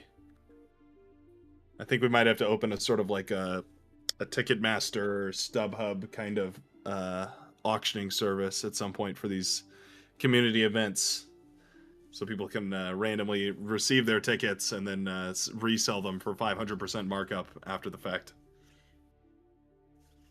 That sounds like a good option when the donations run dry.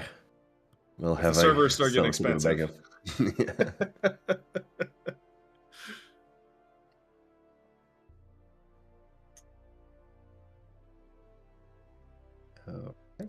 Okay, spectating some more AFK players, AFK players.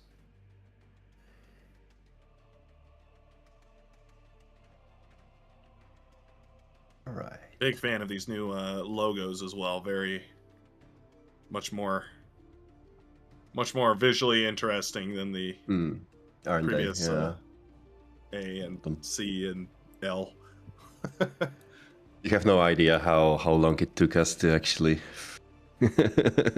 converge on these. Oh Because, yeah, it's another one of these things like, naming where you spend so much time and you just come up with a name that you figured out for the first time. So I think we have probably about 200 different logos that we sketched. Oh my gosh. And then we kind of tried to eliminate those that we don't like, then voted for, for 10. Started on the speed dial. Protal knows, yeah. It was a long month, or few long months for him. So. That's good. All right. Good deliberation. Seems like we should be able to run this now, so... Okay.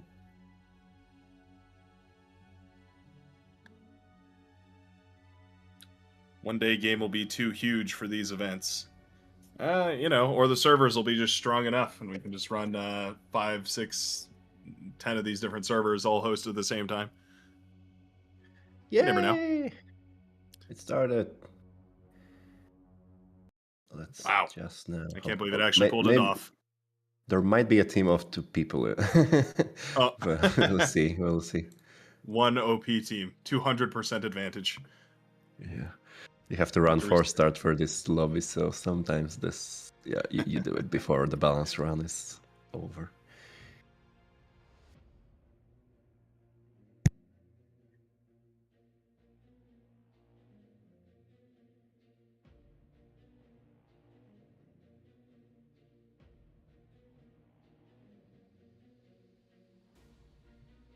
Just a question towards you, Bright.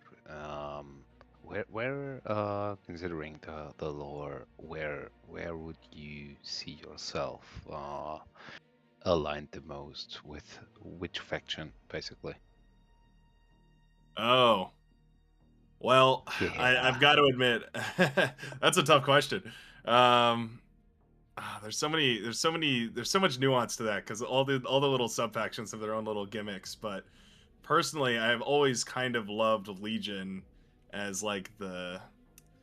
I can't get into the spoilers of why exactly, but I really like a bunch of the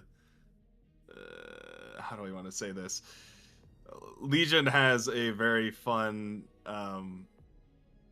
politics to the way that they work, and I think they're kind of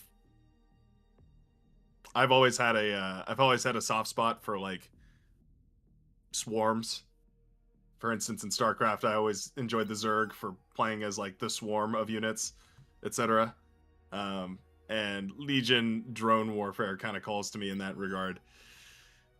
But I will say that if not Legion, because I can't really talk about them, I'll say I love the Armada motif of like genetic engineering, which I think is really interesting. I'm a big fan of like Dune and that kind of a thing, and the whole like evolution by force kind of idea that's like, you know, sort of runs through some of the more aggressive Armada lineages, the memory gardens and whatnot. That's I think I'll say Armada for now, and I'll change my answer after the Legion lore drops, even if it's morally incorrect.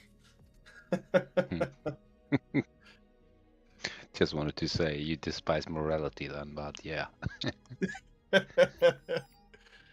Yeah, but you know, at least the weapons are cool. We get to play with lightning and Yeah, EMP true. beams. I like that idea for cryo weapons earlier though. That was pretty interesting. Hadn't heard that idea before. Maybe there's a way to work that in. Actually, at some point, I think I heard talks about that, but I think it wasn't really followed through. Well, yeah, I kind of like this as well. However, this would pan out. You could almost imagine it as just a very like an EMP beam that doesn't go all the way. Like it just only goes to 75% or something like that. Also, wow, my game is doing some really funny stuff. I'm in some sort of weird mode where everyone has spawned in, but nothing looks normal. I might have. Oh, did I get put in like developer mode or something? No, yeah, oof. Yeah, it won't run. I think that the no rush probably screwed up because it's too many teams. Let me remove that then.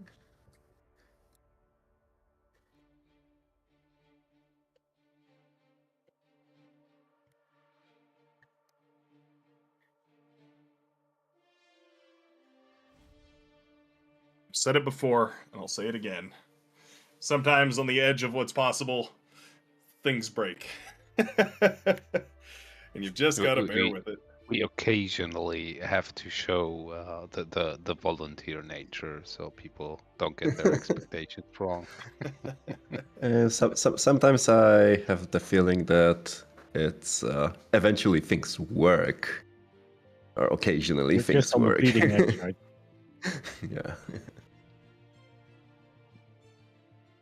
That occasionally is beyond all reason. That's the whole. It's a big bubble, and inside that bubble is a little area that works, and that's the game. Said genetic engineering ? There's still biology involved here. They are not purely machines. No. No. No. I don't. Do you guys want to explain that a little better? You have better familiarity with that. No, please go ahead. I have to be a little bit more silent, sadly. Okay. What we're referencing here is a little bit bigger than just what's happening in the game. It's more than just the commanders. It's also like the civilizations and the like cultures. And in that respect, Armada is very focused on using genetic augmentation, like biological augmentation, to solve a lot of their problems. Whereas Cortex follows a much more industrial, mechanized approach to solving the same problems. And so in that regards, there's still quite a lot of biology involved, specifically for Armada, for both factions, but specifically for Armada, because they have really weird, like, creative solutions to things, like, for instance, living gardens that preserve actual memories is one of my favorite tidbits. and there are plenty of other examples. Gotta correct you there. That sure. would be Please Cortex do. with the memory gardens, which would be like conserved memories of past people, basically. But yeah, Armada is almost all in on the whole like I've got the reverse. biological engineering. Yeah, Armada doesn't approach give a to- damn about the history. They're always, super Yeah. progressive, and they only think about the future. Just And pushing forward. Yeah. ancestors? What ancestors? Merely origins. There we go. Sorry, my game has not been able to keep up with whatever's going on today. I think I need to reinstall or something. But I hope that answers your question. There is still biology involved. There are still people in Beyond All Reason. The weapons, the mechanized warfare are robots controlled by the commander. But inside the commander is a person. So there are still living, beating hearts making the machinery go. It just... What you see in the game is only that close-up perspective of the commanders and the armies that they control.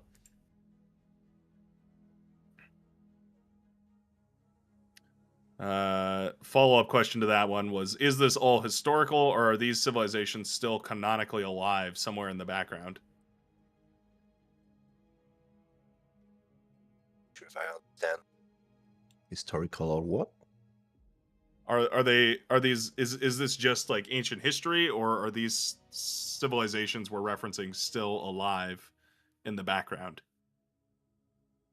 Oh no, they are alive. They are, they're driving the whole thing, the whole war, and the universe. So, well, there is a long history, and we are not going to be presenting entirety of that during the campaign, because a lot of it is also lost, and this is where the Earth question comes in as well. Nobody really knows what's up with Earth. But yeah, the origins are there, and the whole history, it stems from the... Can I say that, Proter? That we are in the... No, I think no. all right, yeah. I'll defer to Proter. I want to get into spoiler territory too much, especially without Wallshop being present. But it stems from somewhere. It has roots. That's what I'm saying. And yeah. Exactly. More to come in several hours. Then the question that has popped up probably 10 times by now today. How do we revive / reconstruct commanders then? Yeah, that's a great question. Don't think too much about this. That's the intersection between lore and gameplay mechanics where... Yeah, but there's you can say that resurrecting commanders is not actually putting the body back inside of it, or a living person back inside of it. It's just taking the control using the Tenebrium infused communications protocol. So basically your commander is now the commander. I'm the captain now, basically, right? So your commander is still has the person relay station. Yeah. Right. Yeah. All units can be remotely piloted. And then we got a bit into the gore territory, realizing that the dead carcass of the other commander is still there inside this machine that you're moving around. But we are not going to be showing that, Peggy 12 and stuff. Don't worry about that too much. I assume it gets cleaned up and turned into energy. It's just like a plant or anything. I mean, it can be turned into energy or metal depending on how augmented the person was, right? A little bit.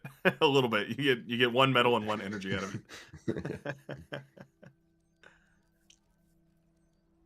But that evokes some interesting ideas for illustrations on the artsy side.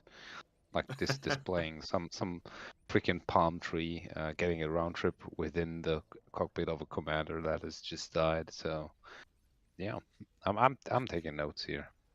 It's great. This is community outsourcing right here.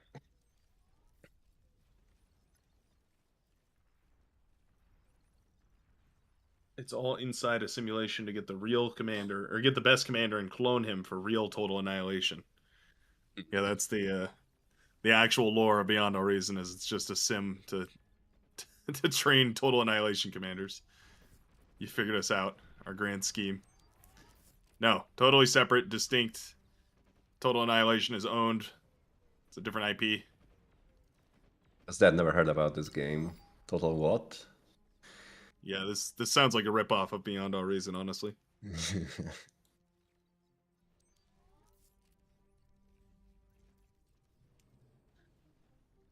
The free-for-all, however, has started. And off the bat, it looks like everyone has sort of realized that if they're super aggressive to anybody, it's going to make them an obvious target for everyone else around them to attack. So I see literally zero aggression in the entire map. It's an incredibly peaceful FFA, I gotta say. Like, I think only one player died so far, and it's minute 4. Interesting. Usually these are a host of explosions constantly. And for a metal map is pretty surprising. Like, this is usually the kind of map that gets a little crazy. Maybe a lot of commanders tending to try and reach for T2 right off the bat, hoping to peacefully tech up. I see a lot of Legion commanders, but not a lot of them making use of their overcharged metal extractors, which seem like a very useful thing to make advantage of in this game.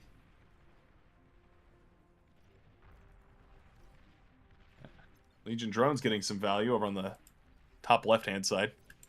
Who was that there? Cruise face.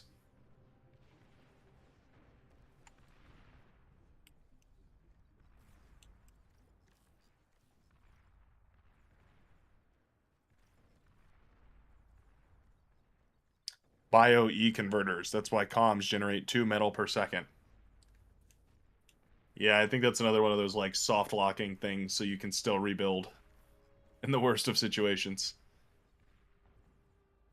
What was the phrase again? Hand wavium.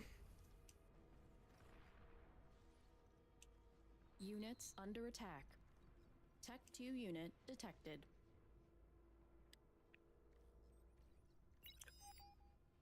And actually a great question here from same folk who was asking earlier.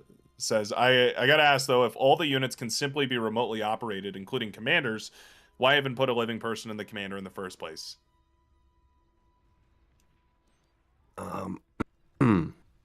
So there's the void touch thing, right? And it means that these particular humans are capable of more than just, what a AI-driven machine would do. They are better tactically, faster, stronger, smarter. And at some point, just factions realized that this is the best way to go about this. And I do remember Volshok brought up the Tenebrium command protocol or whatever already. So do you want to explain that a little as well?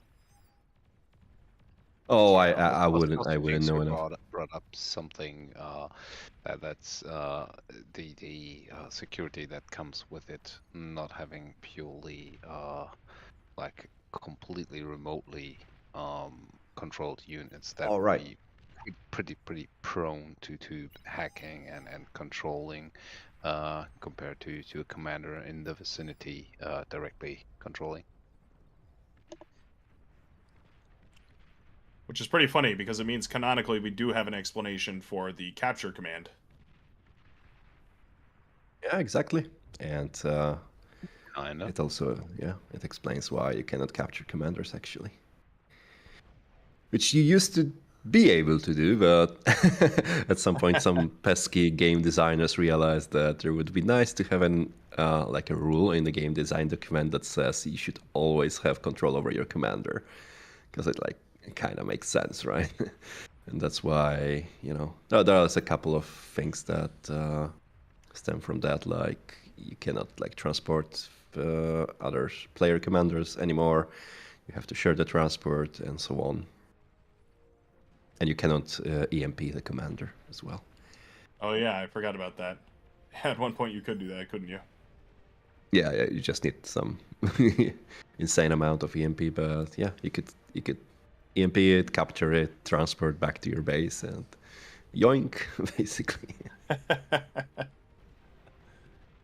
I mean, this tradition goes way, all the way back to Total Annihilation, where you could basically pick up the enemy commander on your transport and self-de it. So, yeah, it was a bit game-breaking, I would say. Yeah, not the most competitive aspect of this game, but it's a very volatile meta. Yeah. We already see that with the Supremismus transports grabbing Czars off the front line, trying to paralyze them and pick them up. Yeah. But yeah, there you go. There's the answer to your question. You need the commander. It's like the relay node. I think, yeah, Volshok did mention already that the reason, by the way, I keep saying that is because we're all trying to avoid spoilers, and the only person with like a 100% understanding of the lore and what is and isn't acceptable is Volshok. So I keep referencing things he said because I know they're safe. Tenebrium is a finite resource that's expended to enter FTL, and because it's finite, using the least amount of it is the most important directive to everybody. And it's much cheaper to send a commander that can control an entire army than to send an entire army. And Correct. So therefore we get commanders. Yeah, commander. You can think about commanders more or less about like an invading force, which is basically infectious. So you place your commander. It's like a like a virus, which then, because it has the exponential economy, it can build the army on its own. It can build more army that can build even more army. That's how you infect the planet with your commander, basically, if you want to invade it. Well, circling back just quickly, because I think it's not only OP man, but also other people were questioning the origins of Legion, or if they are robots or not. This is mainly due to showing two humanoids, basically, for the other two factions, and then a hoplite rendering. No, a Legion is also in its core human, but this was a deliberate decision because Legion isn't really fully revealed in this lore drop, so showing how they look and might give some pointers to things we don't want to spoil at this point. So no, Legion is also human in nature. Man, it really goes to say how careful you have to be with those presentations, so you don't give the wrong ideas, because you wouldn't think about this, but yeah, that's obvious. Two humans and one robot, and now everyone thinks that Legion is just cybernetic. I didn't even think about that. Didn't even cross my mind in an instant. That's so funny. Good eye. What a stalwart community. Commander destroyed.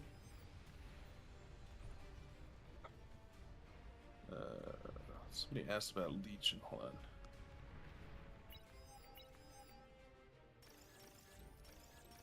Commander destroyed. Nuclear bomber spotted. You can't hack a human remotely. Yeah, that's a great way of explaining it.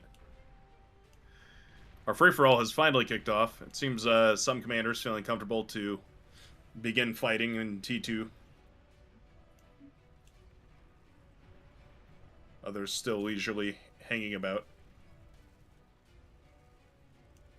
Tech 3 unit spotted.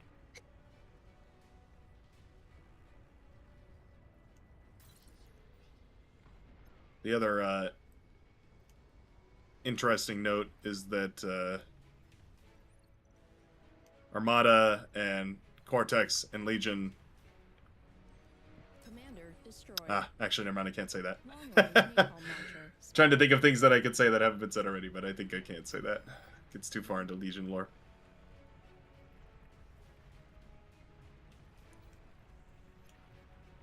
Anybody? I wonder Hard how, balance the strike, right? Tactical missile Yeah. launcher Yeah. detected. Or anything, but wanting to tell as much as possible. It's hard. I wonder how many questions we have actually, have been asked and answers today. Oh, that's a good. Like I was like actually I was expecting that we'll have some breaks for just to show the game and so on, because the chat is going to take time. But it seems like people are so excited about all this stuff that we had like the constant barrage of questions, so there was no pause.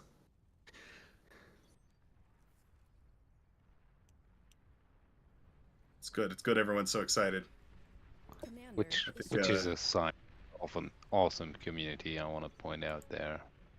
Yeah. People are so invested in this, which makes me happy. I think P-Tech will Spotted. as well as Volshok probably, if he would be here, would be absolutely Nuclear agreeing. detected. Yeah, I'm ecstatic, man. Like yesterday when I was still doing some organizational stuff, coordinating with streamers and so on. Like my main concern was that maybe we have a little bit, too little actual casters for the games, right? So I talked with Hellshound, and it seems that he ended up not saying a thing, because like no games were casted at all. Like it was all questions, answers, and yeah. But that's pretty exciting for me, because it means that the community is super interested in both the development and also the stuff that we just dropped with the lore, which is a good sign. Yeah, I mean, It's always like you're afraid, because like we've been working on it for so long now that we might be super biased about this, and you never know like how people will react to it. You can only have some sort of feedback within the development team, which is also biased, kinda, right? So it was kinda awkward, waking up today and thinking about like how it's gonna go, but it seems like almost everyone is happy, so I'm happy as well. Yep. It seems like everyone's curious and wants more. So the good news is, for all of you out there that are listening to this, there is more, loads more, an unbelievable, beyond all reason amount more. Trying to work that in, little force, but anyway, there's tons of it. And so yes, I think the announcement will be. I mean, I'm sure when the adjustment is made, it'll be on the official website, no? Yes. I think within tomorrow we'll publish it at some point and then make an announcement. So look out for that. So yeah, stay tuned for that, because that's going to be where all the questions, all the wonderful questions that you've all thought of today, from the laser penguins to the good, the deep lore stuff. A lot of answers are going to be hidden in there. A lot of extra info is also going to be hidden around in there, well worth taking a look at. So stay well tuned for that. He said that. Regarding that, I have a question to Protar as our artistic director. Because I know about the faction reworks, I know about the Raptors reworks, but then Penguin rework when? Oh, it's almost done. It's almost done. Really? Yeah. You're not aware of that, but I'm in very close contact with Bright and other Penguin enjoyers, and yeah, it's almost a playable faction at this point. I just finished recording Of my course, lines. it's pure sarcasm, but I offered that for some Easter egg at some point to Bright, and I would actually love it to have it in the game at some point. Brilliant. Yeah, because someone asked before what's my favorite faction, and I answered Cortex, but it's only if you don't count the Brave Penguins. Penguin faction. You know, it's the best faction, so what can I say, you know?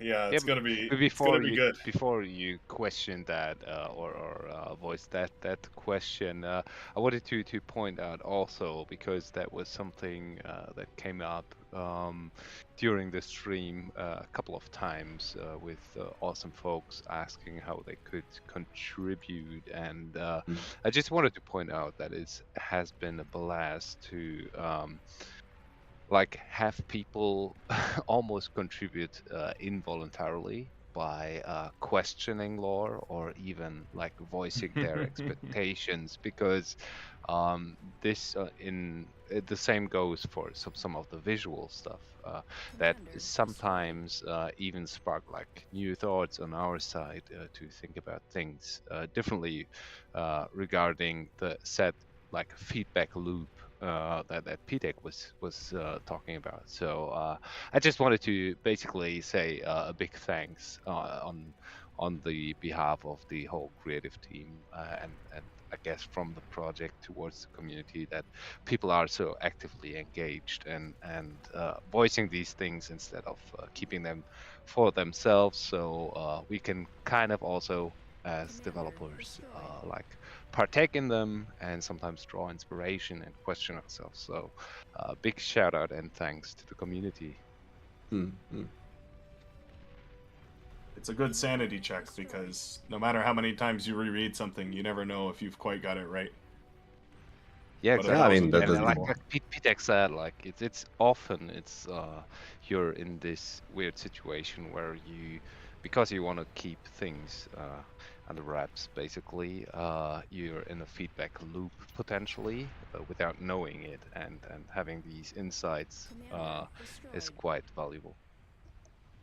Yeah, you know, it also stands for all other aspects of the game, basically, right? So this applies to balance, to design, to artistic stuff, so models, and like where would we be without the community actively participating in, you know, making comments, asking questions, telling us, okay, now this is not the way it should be, pointing out issues, pointing out things that are positive that we haven't really noticed, and so on and so on. So, you know, this community is, you know, I like to say sometimes that Bar, because like people ask me like what the community manager for Bar does, right?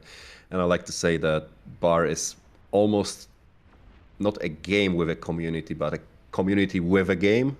It sometimes feels like that. So this aspect of, you know, of Discord, of other social media that we run, and you know, it's like I recently checked, and I think we've got like 300 Discord servers which follow our Discord server.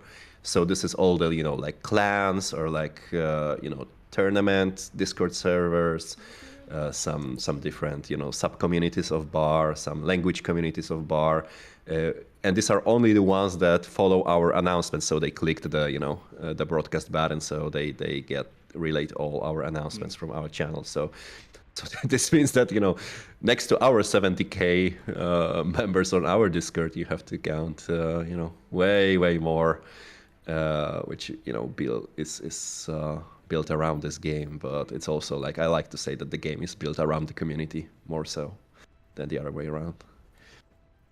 Yeah, there's rare opportunities in gaming in general to be so close to the development that you can meet or be the developer. There was a great question that came in though, and I'd love to, this is actually open to the whole floor. A lot of folks want to know when they can buy either DLCs or otherwise there will be a rework for the cat that sits in the bottom right hand side of the UI. Yeah, maybe Floris, you want to answer that?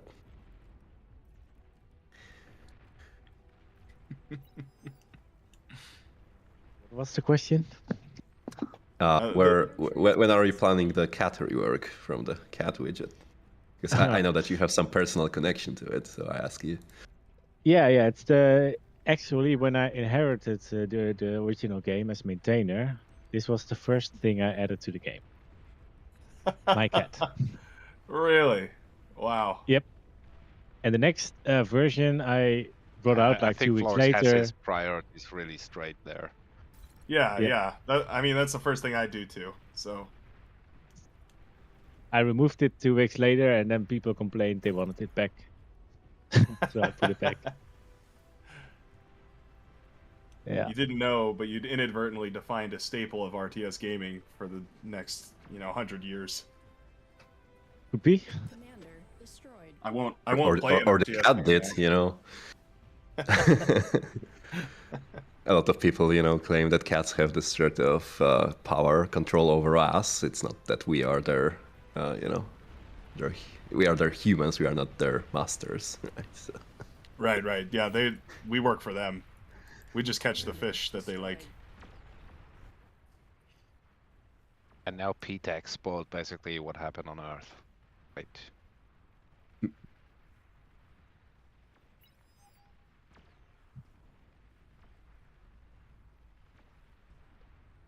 Commander cat destroyed. originally was made for a login screen on a website, and it followed your mouse. And if you typed in the username, it will tilt its head down. So, and then ported it over to the game. You want to have the real origins? That's that. There's Missile a launch detected. somebody in the chat says tried to coerce Patek to add our dog, but he refused. Is this true? We can't get a dog model in there as well. Is this Sir guy Nuclear called bomber Protectington? spotted. Yeah, it is. Yeah. Commander No, it's my brother. Yeah, I promised him to make a little Easter egg with our late dog. It might happen someday. We're still working on a game, right? It's alpha. So. Not finished yet. There's still hope. It might be there as well. You know how Easter eggs go. So unit detected. Hidden in some PR somewhere. That would be. I hear him laughing in the background. I think we're on track to develop an entire animal-based faction. We've got the penguins, the king penguins, the ants, which I feel like are underrepresented, but oftentimes some of my favorites for sure. The crabs, and cats, and now dogs.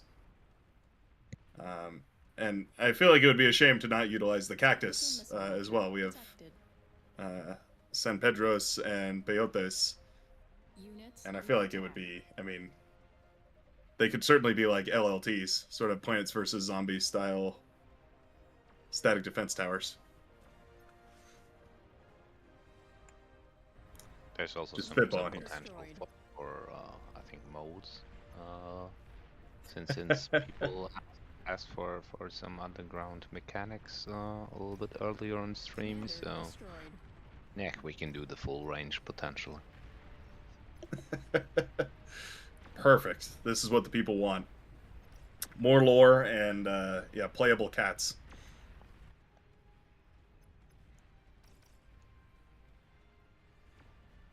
We have someone in chat said, I paid in November for the game, but it's still not in my Steam. What am I doing wrong?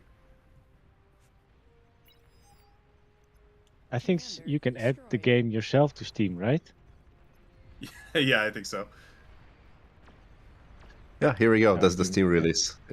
People were waiting for. This is the Steam release we deserved.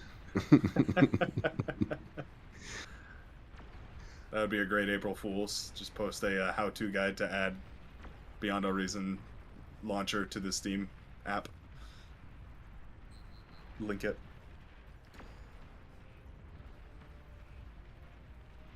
Commander destroyed.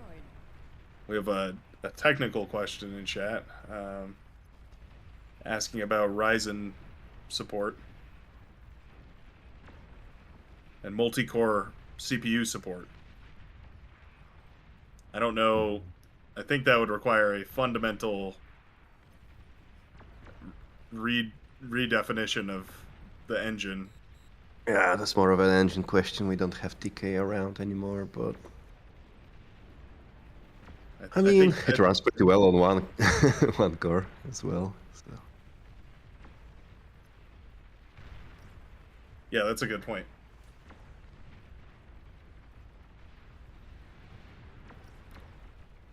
The free-for-all is still ongoing, by the way, for everybody that was tuned in for the games. We've got a significantly reduced number of players as they start to fold into their various little corners here and try and hold tight.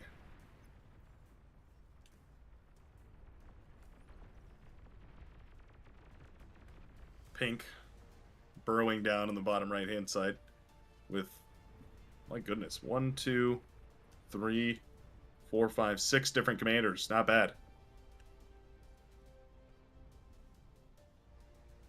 Crabs and ants, question mark? I've never seen any of those in game. Yeah, you gotta go play on, let me think. Supreme Isthmus has crabs. I'm surprised you've never seen those. I think it's Istis Crack has ants on it. There's a few other desert maps. Star Watcher, I want to say. No. What's that map called? There's a couple desert maps that have some little ants running around as well. Well, I say little, but I guess technically based on the size charts that we've seen today, they would be like roughly the size of a Toyota.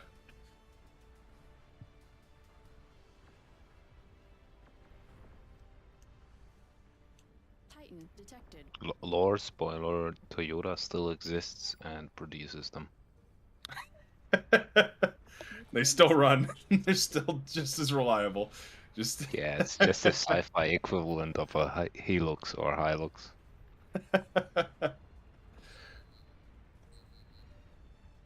This is the ancient technology that's been buried for years. Commander destroyed.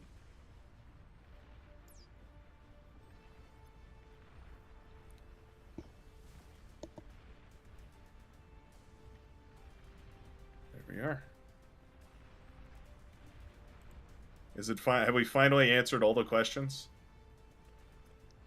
Ladies and gentlemen, we may have finally reached the end of the questions. Every last question has been answered. Oh, Tarnished Knight has returned in the chat. Give us a breakdown about multi-threading. Yeah, he can answer again if you can make tunnels, multi-threading, and what else? Yeah, terraforming. Mm. I know that he loves these questions. Only gets them every week. Terraforming is interesting in Beyond Our Reason because it's the map developers, map makers have become so clever about making maps look like they've got different textures on them. But if you really look at a map, you can tell that a map in Beyond Our Reason is actually just a 2D plane. There are no parts of a map where the height of there's no part of a map in Beyond Our Reason where the X and Y coordinates of 2 points that units can stand on are the same, but the X and Z coordinate and the Y coordinate is different, if that makes sense. In other words, there are no underneath in Beyond All Reason. Yeah.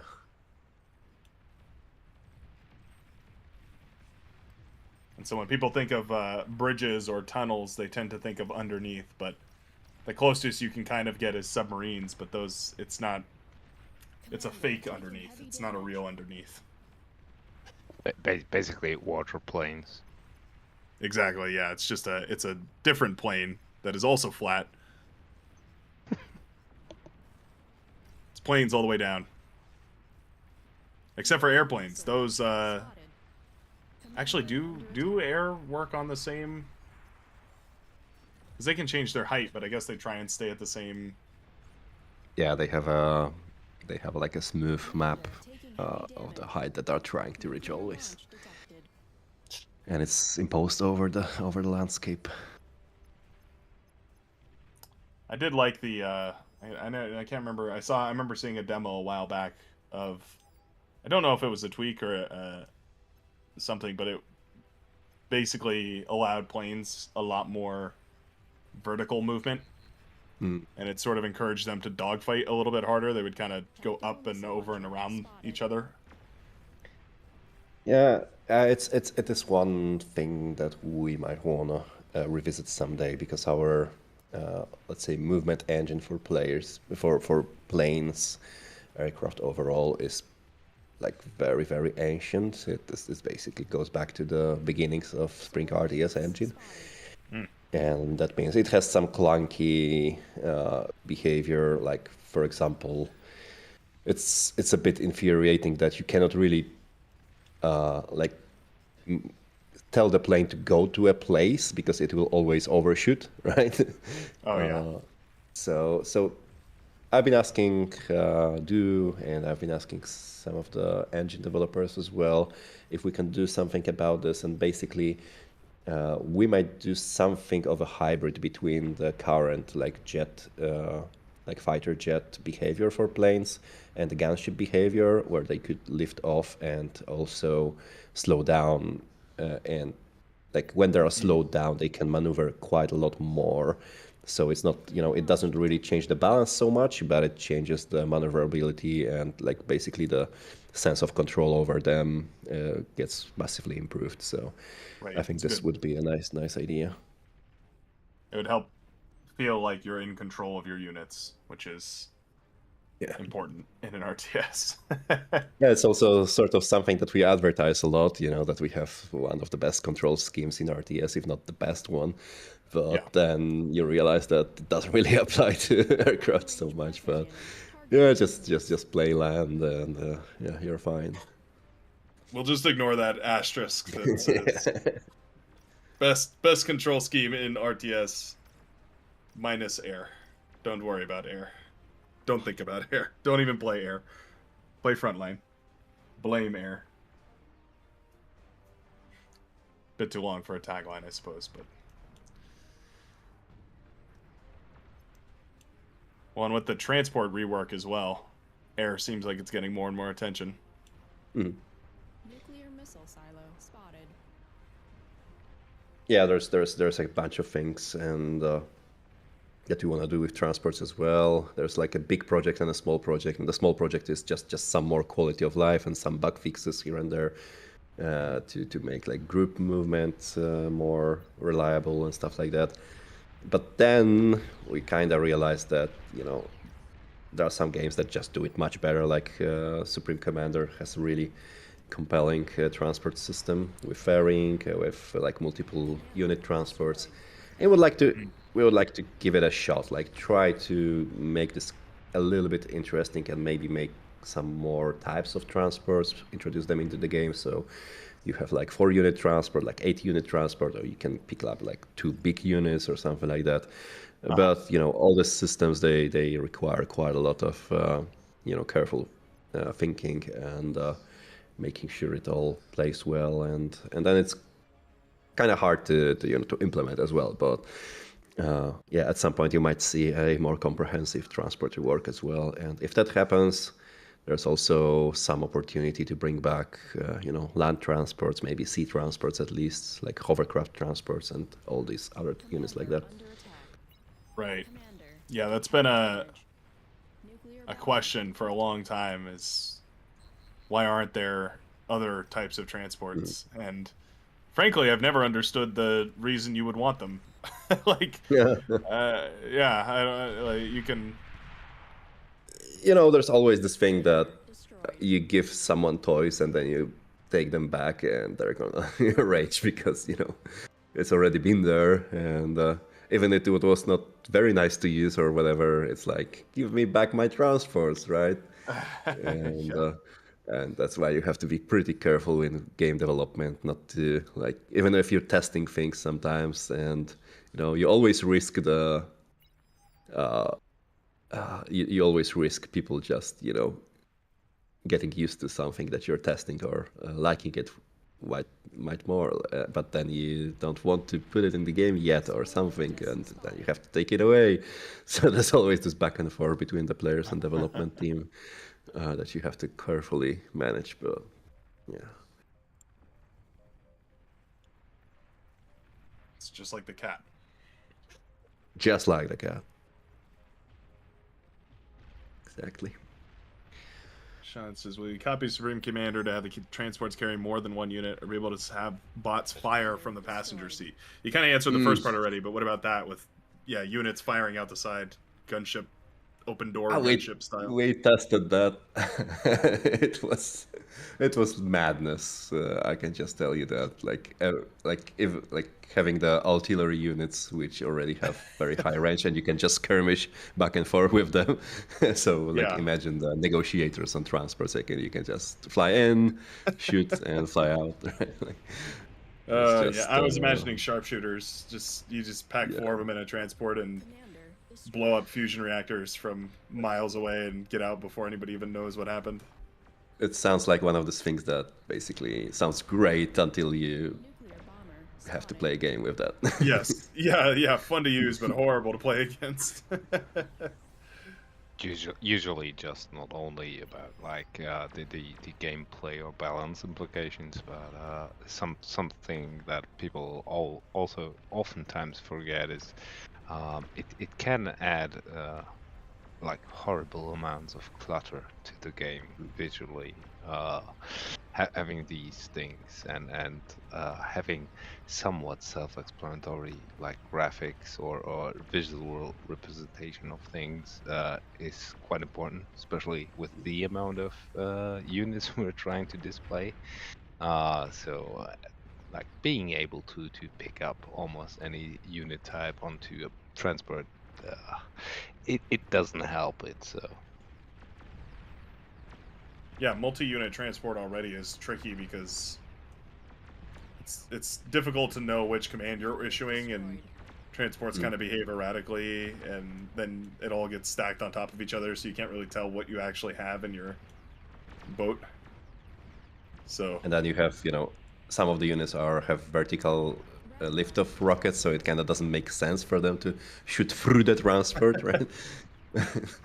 It's all the fun stuff like that. But yeah, I mean, this makes me think about one thing that I really enjoy about Bar, and I don't think that this gets enough attention, is that you might have noticed that Bar generally has very slow-moving projectiles. And this is not, well, this is a little bit of an accident, but I would say it's a happy accident, and we haven't changed it because, it might be easier to make like compelling visuals when it comes to weapon effects and stuff like that if you make the projectiles, faster, like in most games generally do, most sci-fi games do. But if you notice that like the plasma cannon, it shoots a very slow, relatively. Now you know what the scale of the units is basically, right? So you can think about it that this plasma ball, it basically goes maybe like 20 kilometers per minute per hour, like not very very fast, right? Not super fast. Same with the rockets. Like the rockets are the most silly thing in the T1 rocket bots. the rockets just flying through the air. It doesn't even seem physical. But the thing about this is I think it's a very happy accident that we haven't changed it ever in Bar, because it means that you have this, like those entities that you can track in your head, and your brain is basically able to as you learn the game, as you get more handle on it and you get immersed more into moving your units around and playing tactically, you will see that you basically have this understanding of, okay, this is a unit, this is a projectile, and it hits another unit, it deals so much amount of damage that and then as you go and you get experience in the game, you can feel that. I'm not sure if I'm explaining myself in an understandable manner, but I've played this game for like, I don't know now, like 15 years, 20 years or whatever, including TA and other ancestors. Right. And I don't know, it might sound a little bit insane, but I feel every projectile in this game. I know like what it's gonna do like before it happens, and you couldn't do that if the projectiles were super fast, right? So there's this very like hard to explain thing in Bar, that there's a unit, there's the weapon it fires, and there's the projectile flying, and it's a separate entity that you your brain understands and analyzes, and then it hits another unit. It sounds super silly, but I think it's super important for how Bar feels as a game, how the micro feels in Bar. Because you have those snappy units, they react quickly to the commands, which is also very important for immersion and feeling the control, right? But then I think that the projectiles is an overseen aspect, which sounds silly when you think about it, right? Because like, why those rockets go 10 kilometers an hour, Yeah, but at they're the same super time slow. you can dodge them, which is already a fun, another fun consequence of that, right?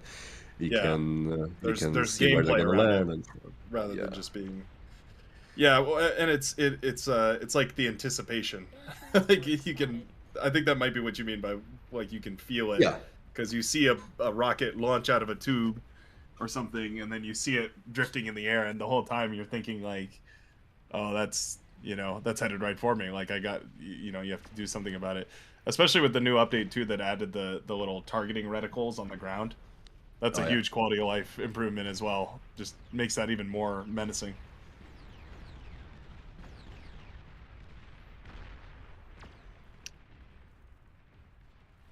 I was watching the Green Commanders fight, and it does seem like we have wound down to the last 8 players on the field.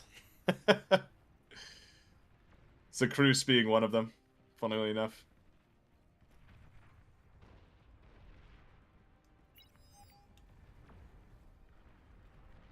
Our balanced boy, making us proud there. with that, thanks a lot for everybody tuning in. I gotta hop off. It's Twitch is telling me I'm almost 8 hours in joining the stream, so yeah, thanks for everybody tuning in and everybody working on the lore, and yeah, especially thanks for Bright and other people like Requiem hosting this. So have a good one, guys. Thank you very much, Protar. Have a good one now.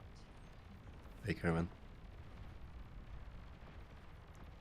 Right, I'm gonna just wrap this game, and we're and also drop down. So we may start slowly wrapping this stream as well, if you want. Yep, I think this is the last one for me as well. So this is where not the end of the 70K event, because there will be an after party, lots of lobbies with a bunch of wacky settings, just like this one with the epic units and all that, and a whole bunch of big teams. But the stream itself is going to go down. I guess I'll just give some closing statements while you work on the rest of this game. But as Protar just mentioned, thanks a ton to the entire lore team. Obviously, this is a monumental effort that took. I mean, it was years in the making and took hundreds of man hours in order to achieve, and it still isn't done. Just like anything in Beyond No Reason, it's all constantly evolving and changing. But it's getting there, and now the progress. Everyone's very happy to share it with everyone. So, huge shout out goes to all them, and of course, a massive shout out and a thanks to you, the lovely community that has shown up in support today, in fuller force than I think anybody was anticipating, with hundreds of questions about the lore, which just that really amps all of us up, right? I'm speaking on behalf of everybody here, but I know that we all feel sort of the same way on this. Is like the payoff of all this hard work is that everybody loves experiencing it and has a bunch of questions to ask and is really interacting with it. So sincerely, thank you from all of us over on the dev team, the contributor team, any of us working on any of the bar projects. It means the world. Anybody else have any closing thoughts? I mean, and thank you, Brightworks. Yeah, you've done a terrific job, and together with other streamers, really make this fun for everyone and engaging. And it wouldn't be the same without you guys. So always a treat to be here. All right. Well, with that, I guess this game is headed towards its end. One last violent clash here. We'll stick around to the very end of it. Let's see. Who's got the biggest eco of them all so far? Zacruz is looking pretty powerful, but these Karkinos are moving in. I mean, this might still take a while. So. Yeah, this could be Yeah. a while. It's good stuff. It's a good time right now, by the way, out there in the chat. If you have any last questions, this is like last moment to ask them before you have to wait for the 80K event. Yeah, we can do like a rapid fire if you guys want. So let's say 5 any minutes. last ones?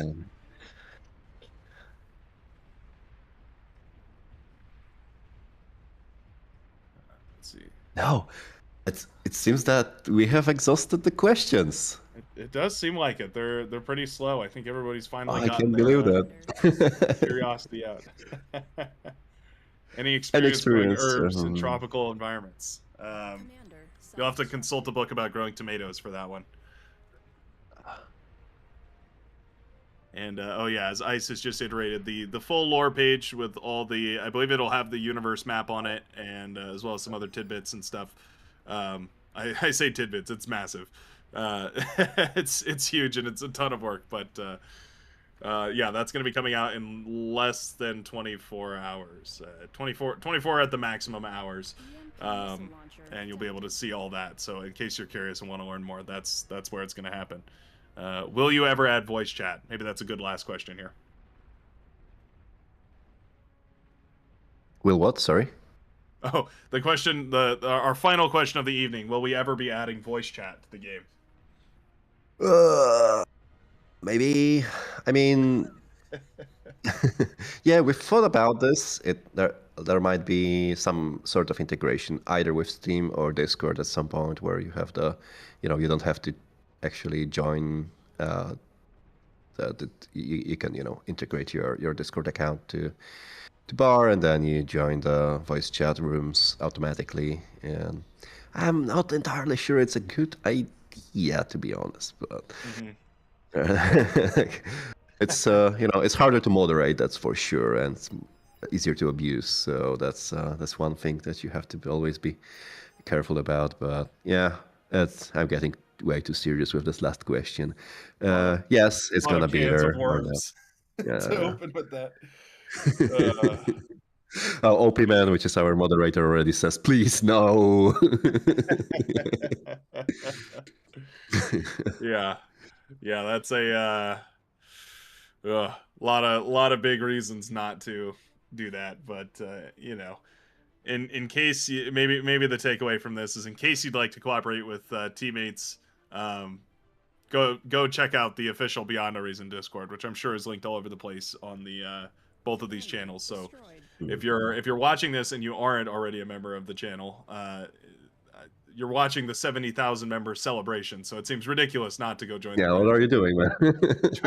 Like this is the whole point. But in case anybody out there isn't, that's where you're gonna go, and that's where all these events are announced and everything. And so that's also where you're gonna find people to play the game with, in case you wanted to hop in a voice channel and communicate that way a little more vocally.